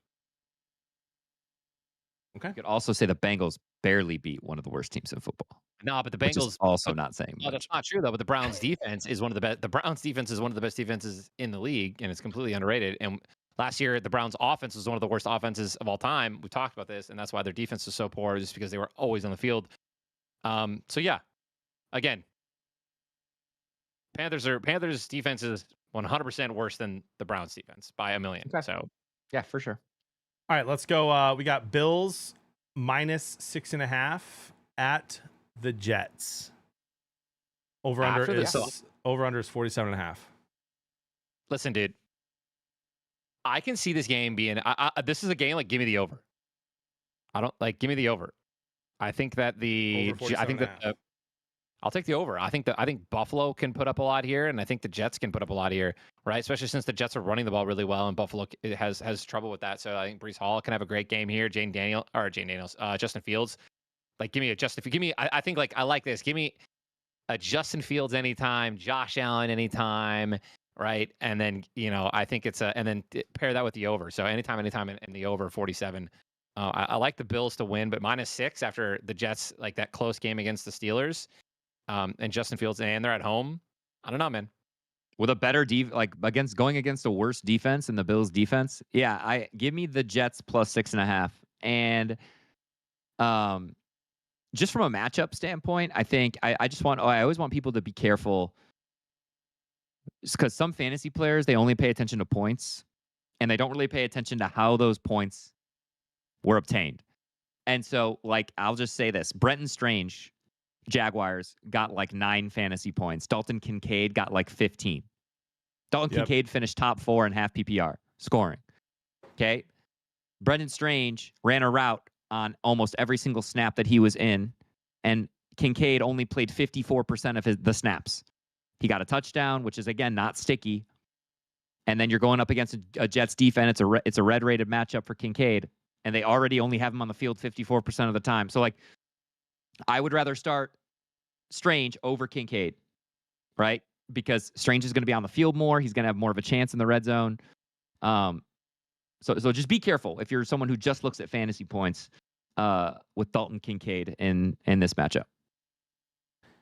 Guys, it is a very, very different defense, right? The last time that the Bills played an Aaron Glenn-led team, that was last year against the Lions, and the Bills scored on almost every single drive. There was zero answer to Josh Allen. Lions defense was decimated. So that's more than 50% of that for sure.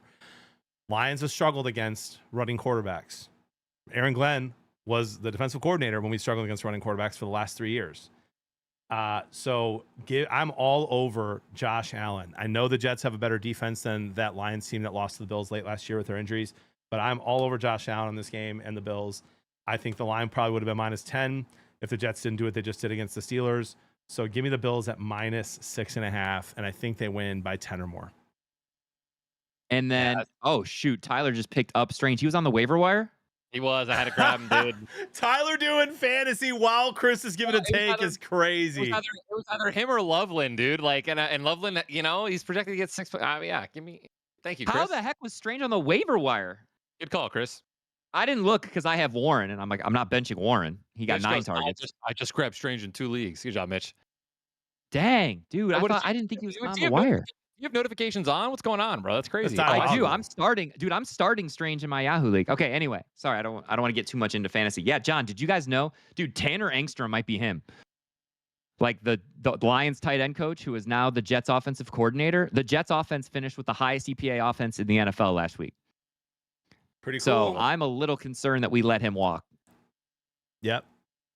I mean, not much we could do, right? I mean, Aaron Glenn just poached him, offered him a promotion. No, you can. There's those lower levels you can block from leaving. Oh, interesting. Well, you can't do that to your buddy. Yeah. Anyway, so, yeah, give me the Jets plus 6.5. All right. So Chris and Ty are both on the Jets plus 6.5. I'm on the Bills -6.5. All right. Just so you guys know, John was on the Washington plus 3.5 last night as well. Let's look how that turned out. Okay. Sorry. All right. Ty, I have a question. I love how Ty just casually puts you on blast. I have a question for you guys, real quick, if you don't mind. Just a little break from our week 2 picks here. Yeah, how many units are we at? Okay. I'm just kidding. Well, I'm up a ton of units, but that's not what I'm even bringing up here. I just want to ask you guys a quick question. Okay, just give me a simple yes or no. All right. Yeah. Did Zach Ertz score a touchdown last night? Yes. Yes, he did. Okay, great. So that's one for 8 on my free bet here. Do you think Justin Fields? Oh my God. No, hear me out. Do you think Justin Fields can score a touchdown this weekend? Yeah. Do you think CeeDee Lamb can score a touchdown this weekend? No. Butterfingers? Don't they play the Giants? Don't they play the game we're talking about next? Giants. Oh yeah. Okay. At home. Yeah. Yeah. Okay. Mark Andrews. Nope. Yeah, I mean, he can. I don't think he will. Puka Nacua. Nope. Yep. Jamar Chase. Nope. Yeah. Christian McCaffrey. Nope. Yep. Amon-Ra St. Brown. Nope. Yeah. That's $12.50 bonus bet wins $8,900, boys. We're one of 8. We're 1 of 8 so far. All right. New York Giants. Zach Ertz was a choice. Oh, dude, I was so confident. That's crazy. Yeah, he actually got some yak on that play too an old man. You got lucky. He did. It was pretty great.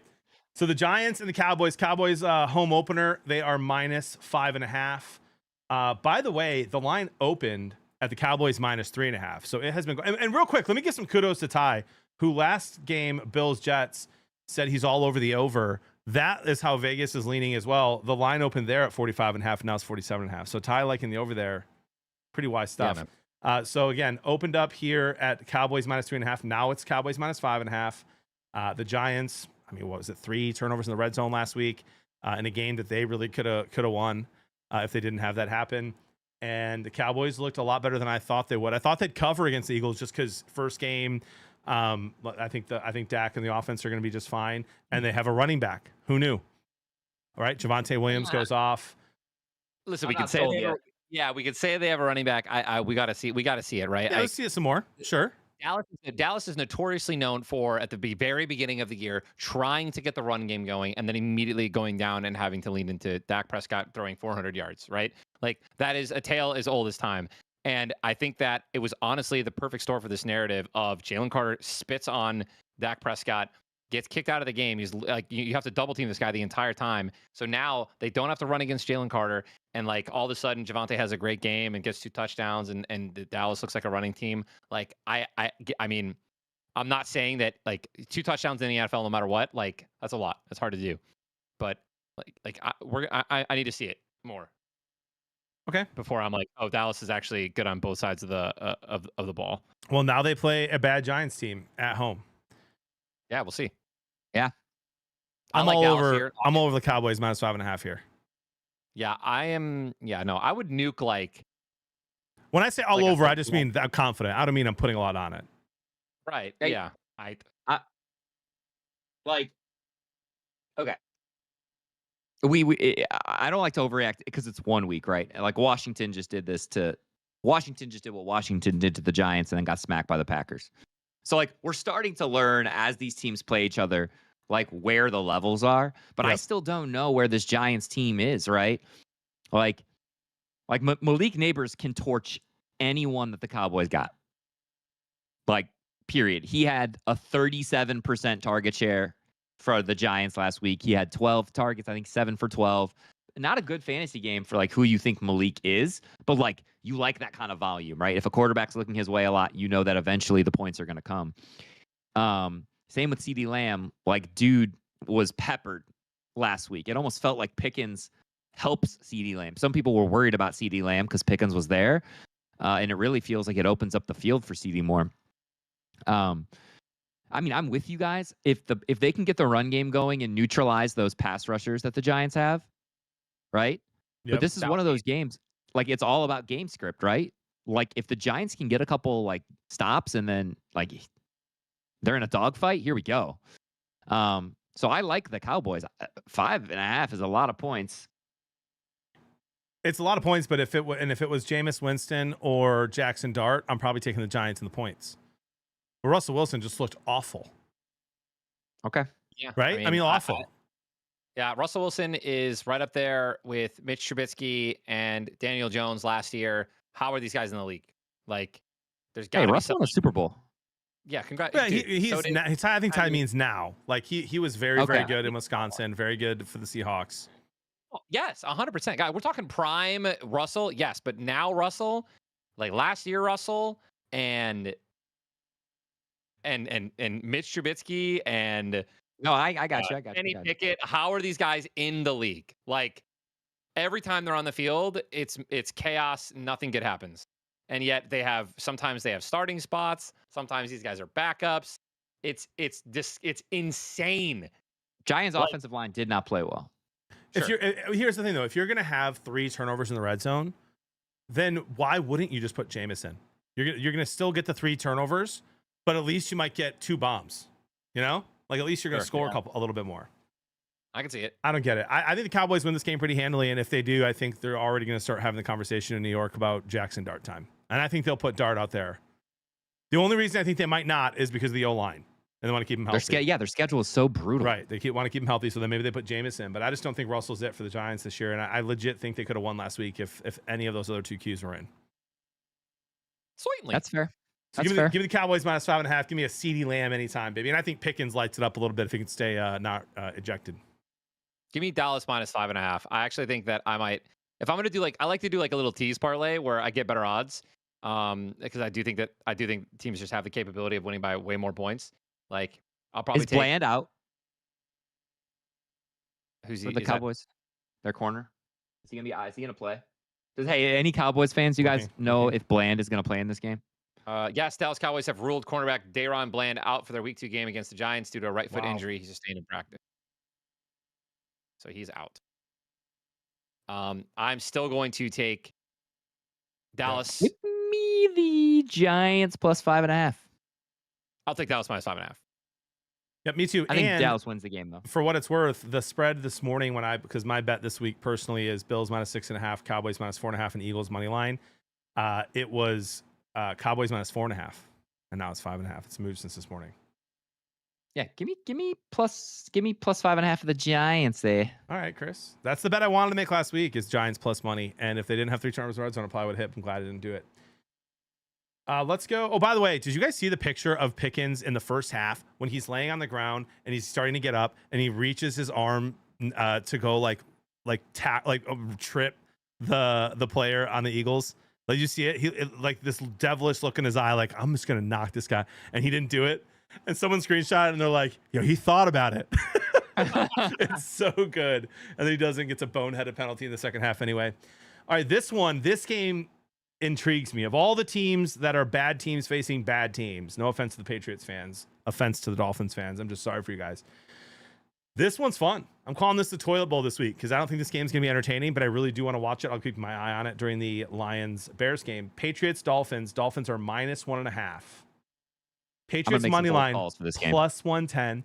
By the way, how's this? Over under opened at 44.5, down to 42.5. I love that. They're thinking an ugly, low-scoring game. So I picked the Raiders last week just because the Patriots, from a roster standpoint, aren't there yet. Okay. But this week, after what the Dolphins put on tape last week, give me the Patriots all day. I'm making some bold calls here. You ready for this, JB? You ready for this, Ty? I'm ready.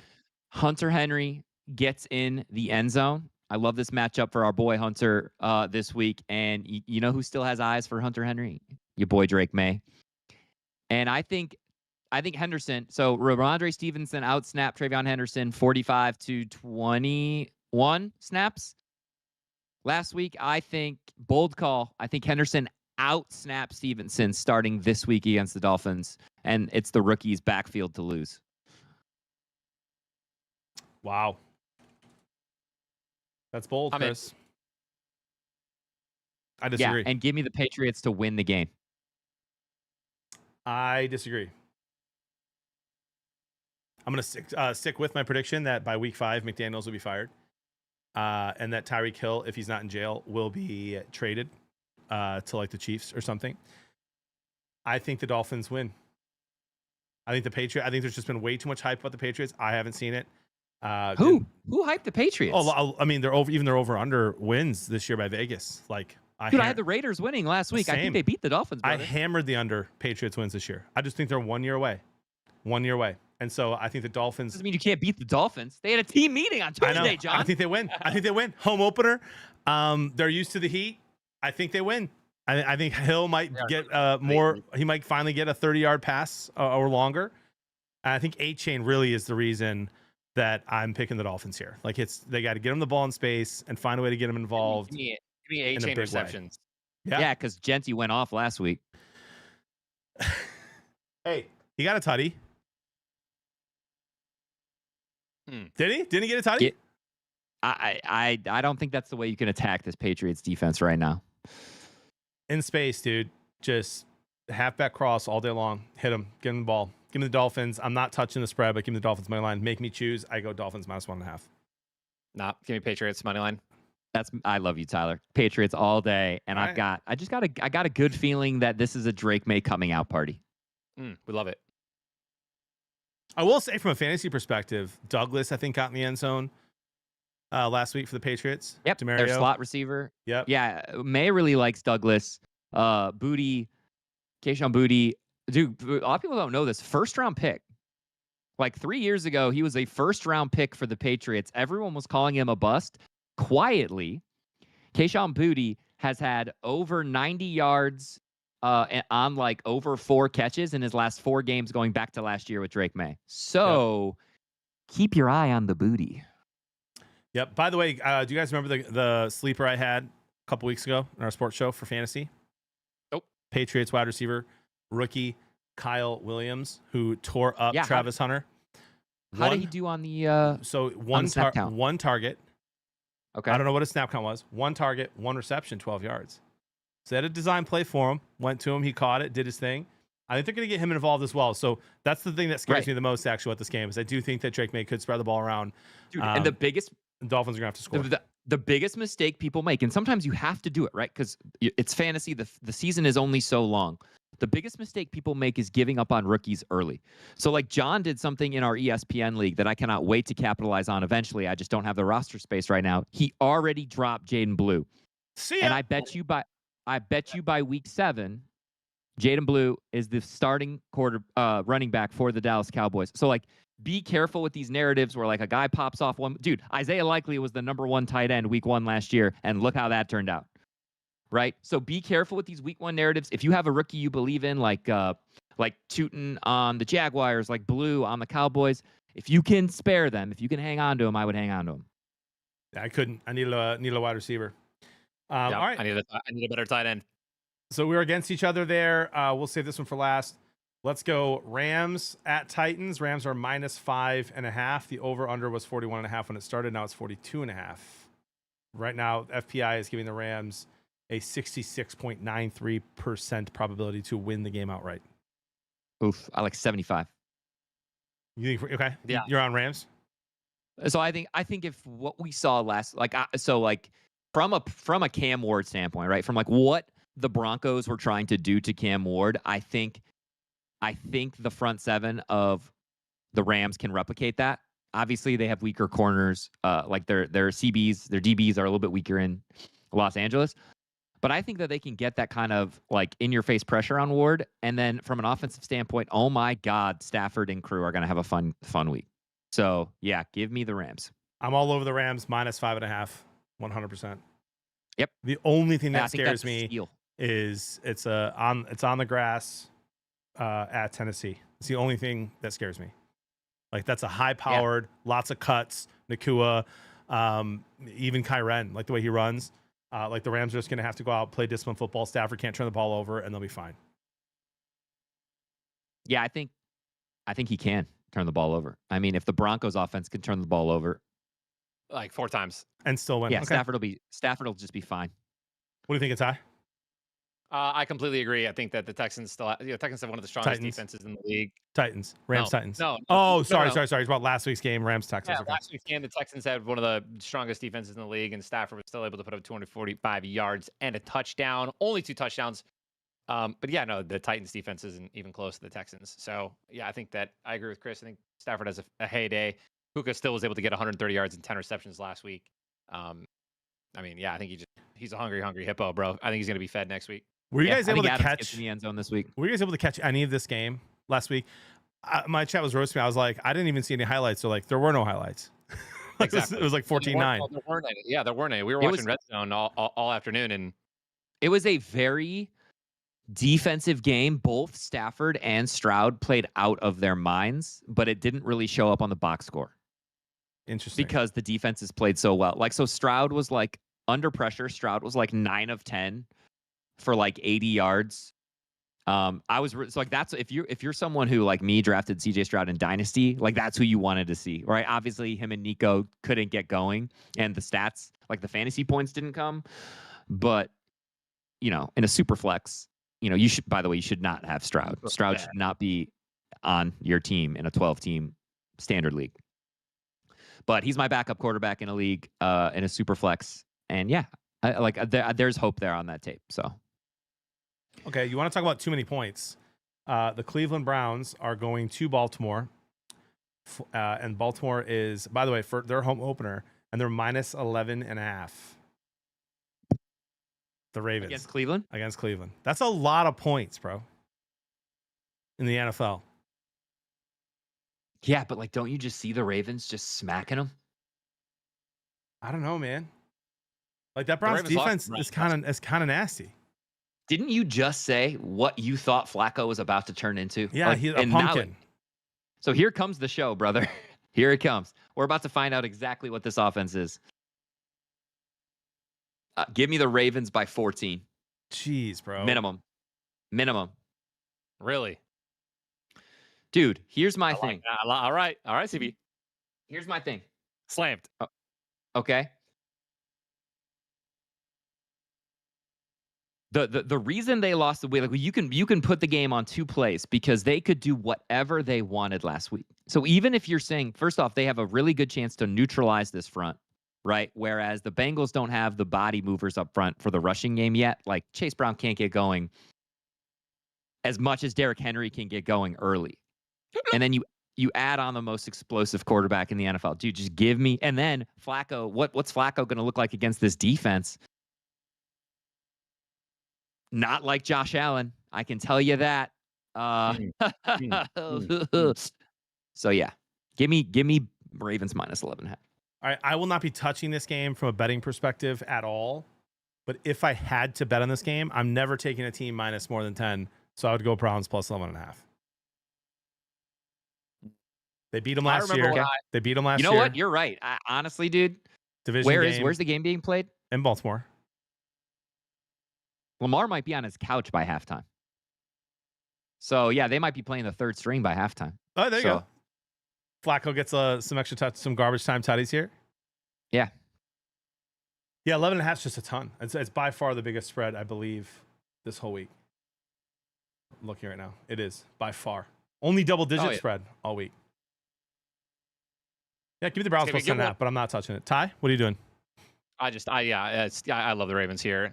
If there's anyone that's somehow going to lose this game, it is the Ravens, but also go Ravens. I actually remember the last time they were -850. I think they're like -650 actually. I put them in the don't overthink it 8-leg parlay, which was, it looked like 3 of the 8est games on the planet, and they sold it. And I think I bet 1,000 to win $6,500. It was we were in. And have you learned your lesson, brother? I have not. I just did the exact same thing. So let's go, dude. W's in the chat, baby. I am fairly confident in this, guys. So if I'm wrong, I do apologize. So Ty, you're Ravens -11.5? Yeah, give me Ravens -11.5. I'm on the Ravens too, JB. I think Joe Flacco has the worst day of his life. Give me Derrick Henry anytime. Give me Lamar Jackson anytime. Yeah, I mean, okay, come on now. Yeah, Browns +10.5. That's our second one. It's me versus YouTube. All right, we got Seahawks at Pittsburgh. You already know what I'm taking. Minus 3.5. Yeah, you know my bet, John. Chris is all over the Seahawks. +3.5, easy money. It's so easy. Really? Yes, dude. Did you not watch the game against the 49ers? I didn't get to watch a lot of that game. I know that I don't believe in Sam Darnold. So again, Mike McDonald made a bad coaching. It was very similar to the Ravens game, honestly, like almost exactly. Mike McDonald made a horrible coaching decision, which he's wont to do on 4th down, and then he admitted after. He goes, "You ready for this?" He goes, "Yeah, our model said to go for it, but I wanted to kick it." That's not who I want to be my coach. Like, what's the point of the model, Mike? Shouldn't it be the opposite? Shouldn't you want to go for it and the model tells you not to, so you don't? Right. Like, right. That's the kind of aggressive coach you want. Him in the face. Like, even if like you want to be that team who can kick it off and be like our defense, even if you want to be that team, how often are you going to be able to do that in the play? Like, how sustainable is that against the best offenses in the NFL? It's not. You have to be aggressive. So, like, anyway, forget that. Then they drive all the way back down to the red zone. They're about to literally they're about to do the thing to the 49ers that the 49ers just went and did to them. And the ball just flies out of Sam Darnold's hand in the red zone. And I was just like, oh my God. But dude, they looked good. They looked good on offense. They looked great on defense. And now you're sitting here and telling me that they can't lose by a field goal? Please. Seahawks +3.5. All right. I'm not touching this one. I'm not betting on this one personally, but I would agree with Chris on Seahawks +3.5, but I am on Steelers money line. I think the Steelers win. Oh, this is going to be one of my hardest games of the week to pick, and I did really well in these games last week. Give me the Steelers to win this game because I think Aaron Rodgers proved that he's still got that dog in him. Are we in Seattle or are we in Pitt? In Pitt. We're in Pittsburgh.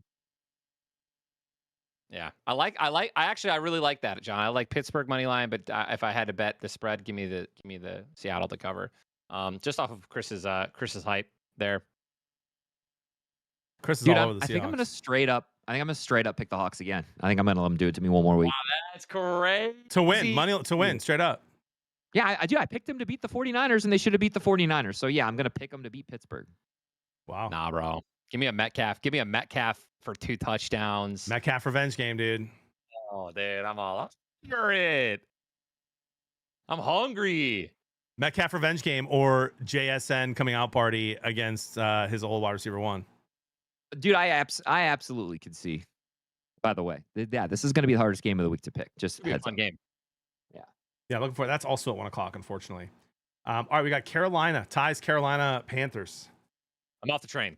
This is Sunday. He's on 1 week one. He's off. Hands up, don't shoot, guys. He's done.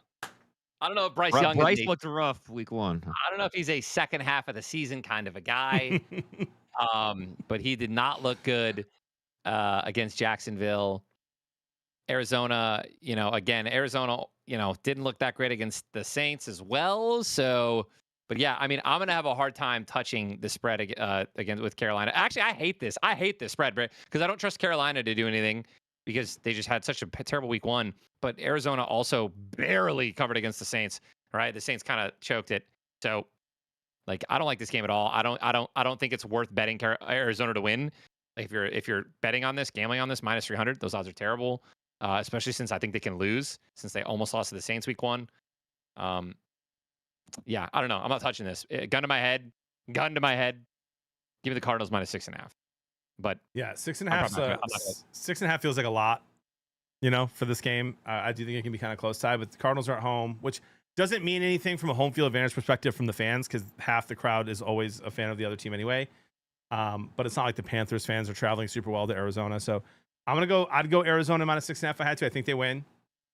They could. Hey, listen, they could be in your don't overthink it parlay, Ty. I think if I'm not overthinking it, you're absolutely right. Yeah, just the money line. I think if you're an Arizona fan, you got to love that they actually lined up Harrison all over the field, which they did not do last year. But Murray just. Dude, Murray's just so disappointing. Careful, that's my starting quarterback for fantasy. The amount of times that he had guys wide open streaking across the middle of the field and just didn't throw the ball. Yep. He just looks like Kyler Murray from last year. And if we're just going to get Kyler Murray from last year, then you're just going to get these games that he should win and doesn't, and that he wins when he shouldn't. Absolutely. And so I really struggle with him. I do think the Cardinals win this game.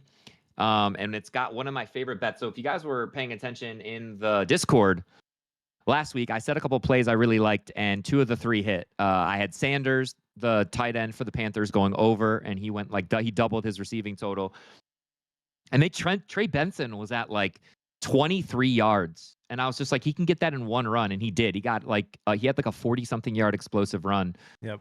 And this week they go against one of the worst run defenses in the NFL, and Trey Benson is once again at 36, only 36.5, which again. Is higher than last week because they caught on, but I think he can get that. And then James Conner is at 64.5, and why wouldn't he get that? So I'm kind of looking at those running backs and kind of as props. Those are kind of looking juicy.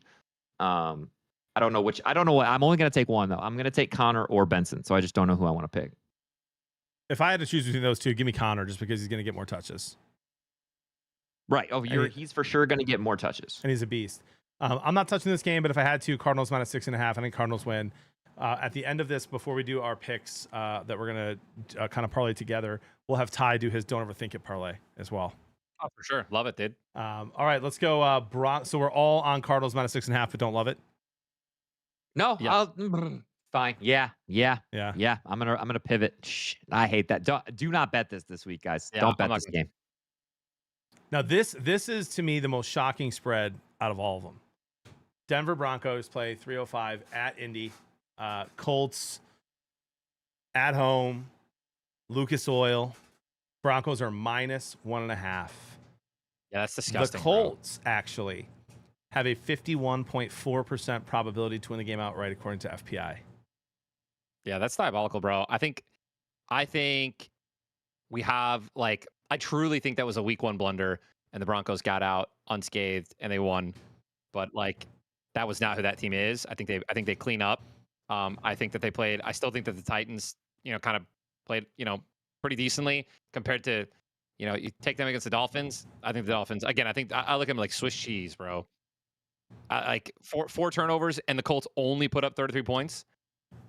I stand by that, by the way. And some of the turnovers were in the red zone. No shot, bro. I love the Broncos here.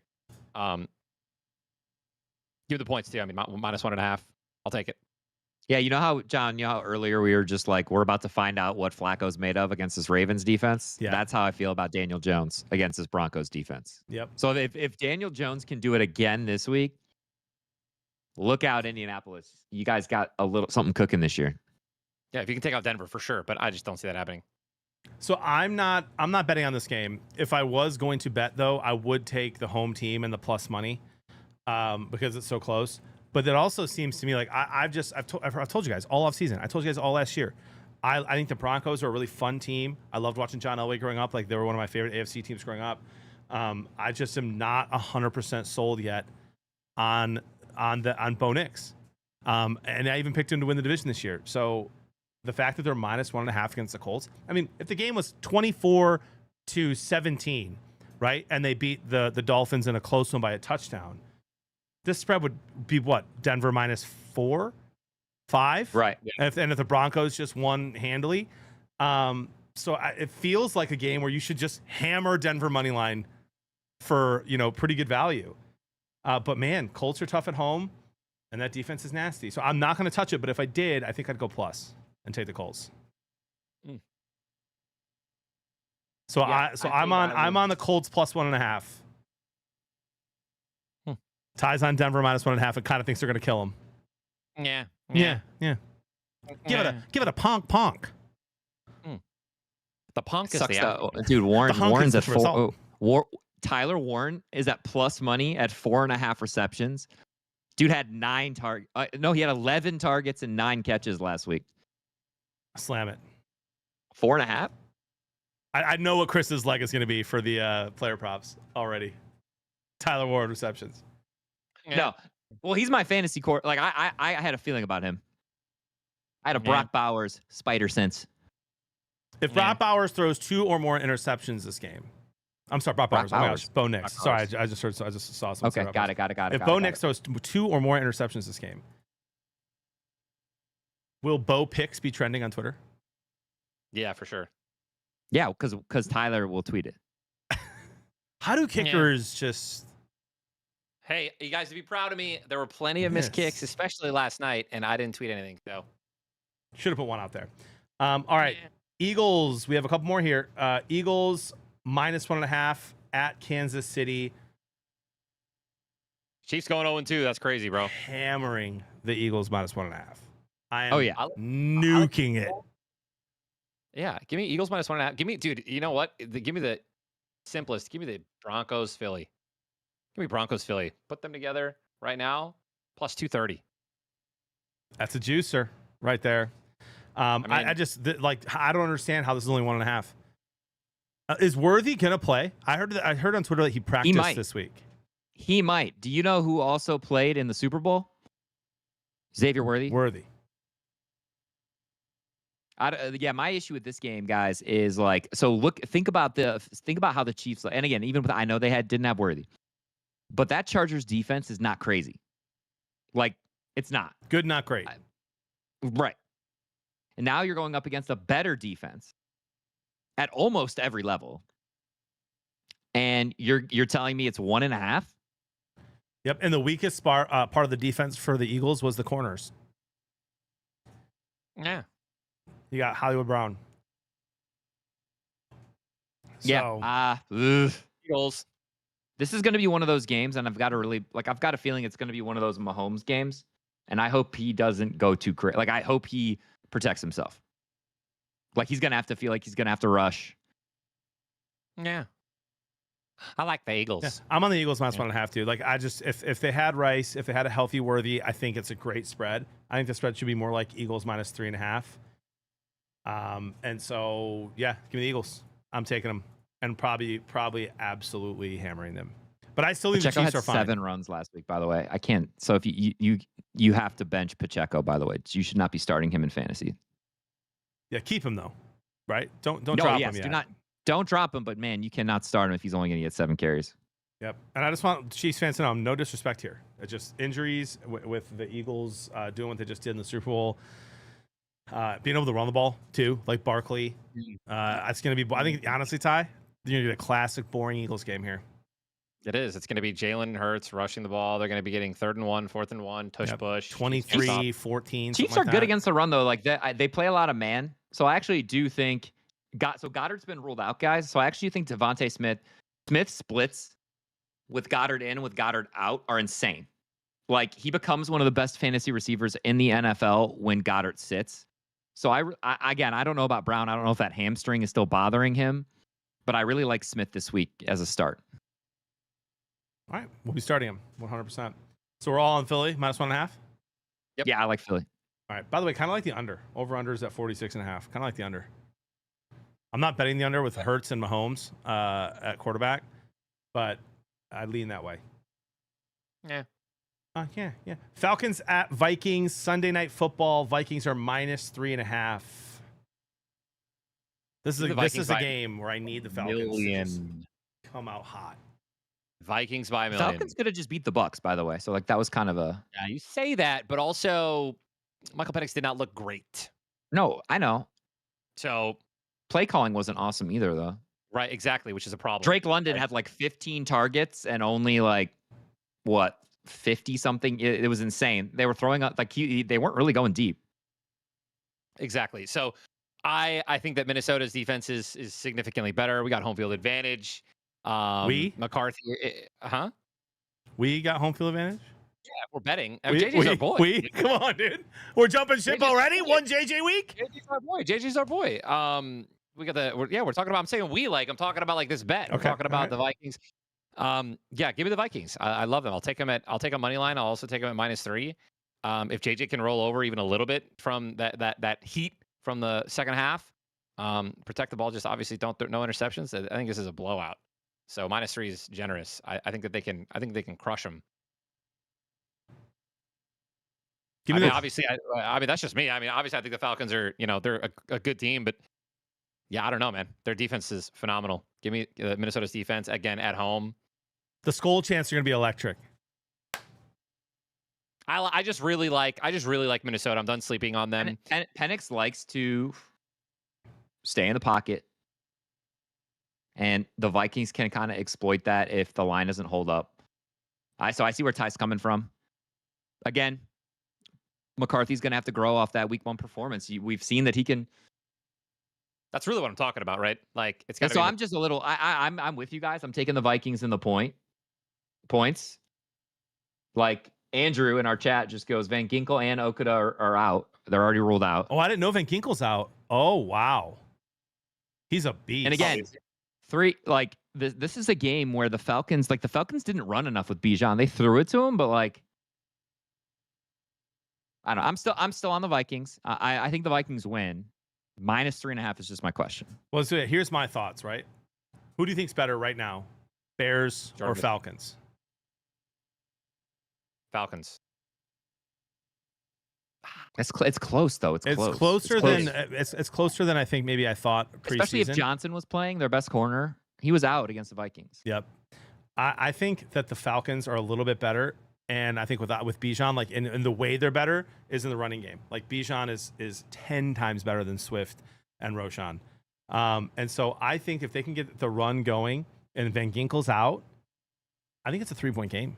And so no matter who wins, I think it's a 3-point game. So give me the Falcons plus the 3.5.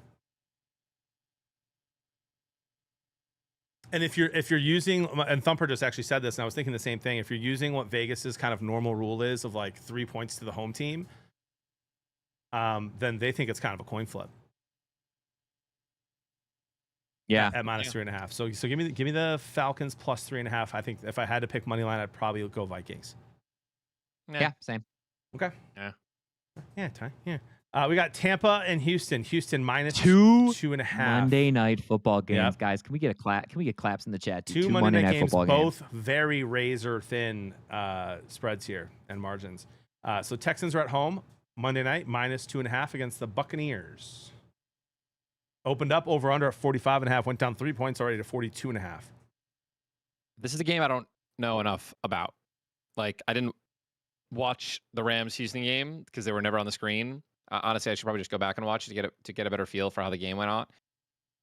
And then same thing with Tampa Bay as well and the Falcons. I got a lot of like highlights of Penix like not throwing touchdowns.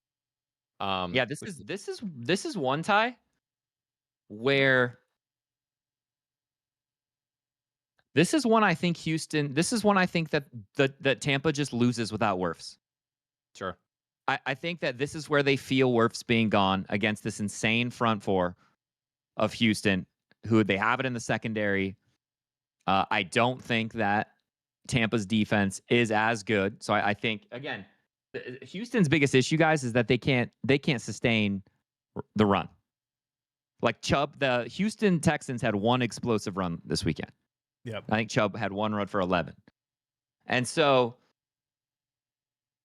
yeah, that's the question, guys. Do you think Stroud over the Bucs defense versus Baker and this awesome Bucs offense, but without their right tackle against this insane defense? I like the under. Yeah. Give me the Texans in a super close one. So -2.5 or no? No, I would not bet that. I would not touch that. I'm taking Texans to win. Okay. Give me the Bucks money line. And I will sit here right now and tell you that I'm not betting this game, but there's 2 Monday night games, and I can't bet on the Sunday games because they'll be over. So give me the I'll Bucks say this, money John. line. I like the Bucks plus 124 more than I like the Texans -146. Yeah. I'll say that, but like straight up, like my pick this week is going to be the Texans. For sure. Give me the Bucks. I picked the Bucks to win it as well in my picks. Already tweeted those, by the way. All right, we got Chargers -3.5 and Raiders at home. It's -3 now. Now it's -3. I'm all the over. Chargers. Chargers. Yeah, Chargers -3. Chargers -3. I think they have the defense to somewhat contain and stop the Raiders, and I think their offense is just going to eviscerate the Raiders. So I don't think they'll have trouble scoring. That's where the Raiders are going to struggle is on defense. I think that, like Tyler, you guys said, I think they're kind of going off the fact that these teams are 1-0 and that the Raiders are home. Right. Yep. Right. And Pete Carroll's a good coach. So, yeah. Based on what the Chargers just did to the Chiefs, I like the Chargers -3. Yep. Same. Now, what about the travel? Does that concern you at all? Coming back from Brazil? No, these are professionals. Dude, just think about the way they move the ball against the Chiefs defense. Like Harbaugh just came out and was just like, we're going to throw the ball because we know you're good against the run. So I just think they're going to understand their matchups. They know they can throw all over this Raiders defense. The Raiders secondary, they traded away Nate Hobbs. They traded their number 1 corner to freaking Green Bay to start the season. So, yeah, I just think the Chargers offense is just, I think it's going to roll through week 2, man. 2-0. Yep, with you there. I'll take them minus the points. All right, guys, last one, and then we'll share some of our picks here. Our Blev Bros parlays. We got Bears at Lions. Opened up, by the way. I think, at -4.5 was Detroit. Okay. And then when the Bears were winning in the first half, it went to like -3 Detroit. And then they took the at least on my app, they took it off when the Vikings started coming back and didn't put it on till like late that night or the next morning. And now the Lions are -6.5. At home, 6.5 is insane. At home, and kind of what feels like, it isn't, but it feels like a must-win game, as close as you can get to that in week 2. What do you guys think? Ben Johnson homecoming? I think it's going to be more like the November game than the December game. So close. Right? Wait, dude. We beat the Bears when we were 15-2. We beat the Bears 23-20 in November. Got more injured and beat them 34-17 the second time when they had basically given up. You guys have been saying it all stream how we struggle against mobile quarterbacks. I like the Bears +6. Yeah, I think 6.5 is a lot of points for a divisional game. I'm not saying I don't think the Lions are going to win, and I'm not saying I don't think the Lions are going to be comfortable, but you can be comfortable and only win by 3 and be taking a knee at the end of the game. And the Lions did not. I don't think the Lions showed enough on Sunday to be +6.5. I completely agree. I completely agree, Chris. And I think that, dude, I legitimately think the reason I think the Bears could even win this game, but I love +6.5. is because I mean, dude, Ben Johnson, like he knows that offense. Like this is gonna be a coach. This game is gonna be won by coaching, right? And look how we did against the Packers. Like not good. And I know that our offensive line was obviously like again a huge disappointment week 1. And like if they even clean it up a little bit, our run game should be much better against the Bears. But yeah, dude, like I think Ben Johnson can completely win this game just off of the knowledge, the incredible recent knowledge of how this team operates and functions. So um yeah, and of course we don't know how to spy on a quarterback if we were paid. All right, so here we go. Our defense Yeah, wait, hold is up, let me check. our defense right now is infinitely healthier than it was last year in November when we played the Bears the first Oh my time. God, guys, Caleb Williams' rushing line is set at 28.5. I'm hammering the over. Hear me out, guys. We had half our defense already gone by November. Sure. Hutch was already out that game. We still won. I think we were missing corners already. I think we were missing a safety already. Then the second time we blew them out in Chicago when they, like you said, Chris, they kind of hung it up. Hutchinson at home he actually had a good PFF grade for having no sacks or tackles against the Packers. Like he got pressure and he was double teamed the whole time. He's going to win way more of those against a way worse Bears offensive line who accrued like 80 yards of penalties on the O-line alone. Their left tackle, their right tackle are pretty weak. I think we beat them by 10 or more. Wow. And here's the thing. And here's why I think that, right? Our defense is so good. And the Packers offense the Packers are just that much better right now than we were last week. I think if we play the Packers next week at home, it's a very different game than it was last week at Lambeau. Caleb Williams, look how bad he did at home after that first drive. Now he's got to do it in Detroit when it's going to be the loudest it's been since like the last time they were in the playoffs or those Rams games, right? You know how we welcomed Matthew Stafford. They're going to be going nuts. Caleb Williams isn't going to be able to change plays. We're going to get pressure, and they can't run. We shut down Josh Jacobs in the running game for the most part. And Yeah, we did. And they have Swift and Johnson. And so there's a chance Caleb gets more rushing yards than both of them.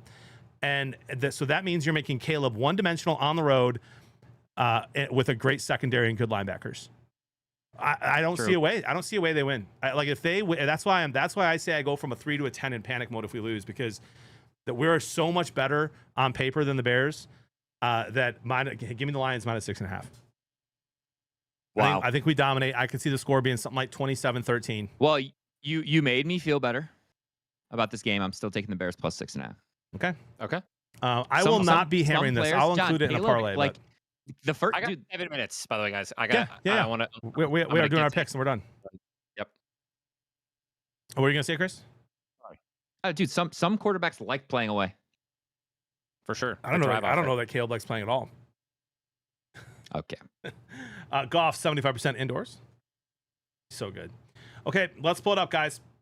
Tyler, give us your don't overthink it parlay this week. All right, dude, let's not overthink this, ladies and gentlemen. I like the Lions. I like Buffalo to win. If you want to throw Baltimore, that's fine. The Rams over the Tennessee Titans. Give me Dallas. Cardinals, there's no way they lose, and that's it. So it's 6 leg. I think there are 6 teams that should absolutely not lose this week. Again, that's the Lions, Bills, Baltimore, Rams, Dallas, and Arizona. It's plus 431.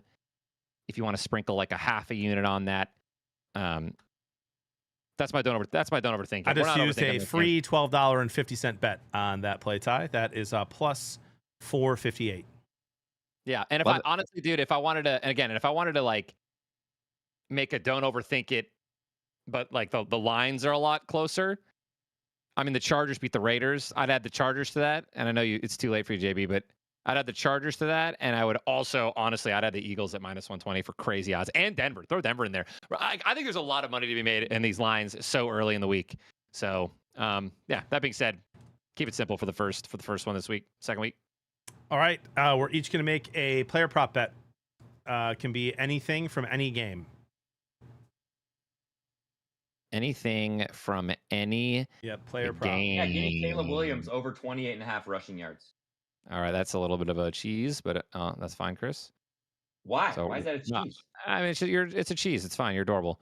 That's good. I'll take it. Give me Josh Allen anytime. Josh Allen anytime. Hold on. Going in, looking. What the heck are the Bills? Don't love that, but I'll take it. Don't love it, but I'll take it. You don't love You it. don't love it? Josh Minus Allen? 150? That's not fun. For a right. touchdown? For Okay, me, it's all right, minus well- 135. That's fine. No, Chris, that's fine. That's a player prop. No, we're doing it. We're doing it. Watch Ty's right. hit and Chris is not. You know what I mean? Like, come on. Fine. Fine. Let's do it. Do it. All right. And then give me let's go to the Niners Saints game. Okay. Niners Saints. Who do you have here? Yeah. We're gonna go in Alvin Kamara anytime. Oh my God, you guys in your anytimes, you're so dumb. He's gonna get in the end Yeah. zone, baby. He's gonna get in the end zone. They have no one else on the team. And I am putting $10 on that to win 66. It's plus 561. So that's Caleb Williams on his over rushing yards. Josh Allen anytime. Alvin Kamara anytime tutty. All right. Now we each pick one spread. We'll try our best not to, like, I won't pick Bills minus 6.5, even though that is on the bet that I shared on my stream this week, because you guys were both on the Jets plus 6.5. So I'm going to try to not pick against what you guys think, but go ahead. Yeah, no, I'm going to go Eagles -1. All right. Tyler's taking the Eagles minus 1.5. Yep. Love it. Chris? Chargers -3. Chris is okay. So that's or 3.5 too. Whatever. I don't love. Well, yeah. I mean, I like them to win by 7. So All right. And I am going to go. Gosh, I so badly want to go Browns plus 11.5, but I'm not gonna. I will go Cowboys minus 4.5. That is plus 604. So guys, that is Perfect. Eagles minus 1.5, Chargers minus 3.5, and Cowboys minus 4.5. did you hear my sigh, bro? I did hear the sigh. Yeah, it was hard to not hear it. Chris loves to do that. He loves to sigh during our fantasy picks, and I kick his ass in fantasy week 1. He loves to sigh during our bets, and he gets all you beat he gets me all because cute. your quarterback He gets all dropped cute. 50, Yeah, bro. the quarterback Get I outta drafted here. to get 50. My team is way Hey, better Ty, than real you. quick. Ty, real quick. What was the play last year where Chris got what was it, bro? Remember it? Where he got super cute in receptions or something, and like it got like 0 or 1. It was so funny. I know exactly who it was. Who was it? It was the backup running back for the Falcons. Who was it, Algier, Chris? Algier. Yeah. It And was- I did the same thing with Benson last week, and it hit.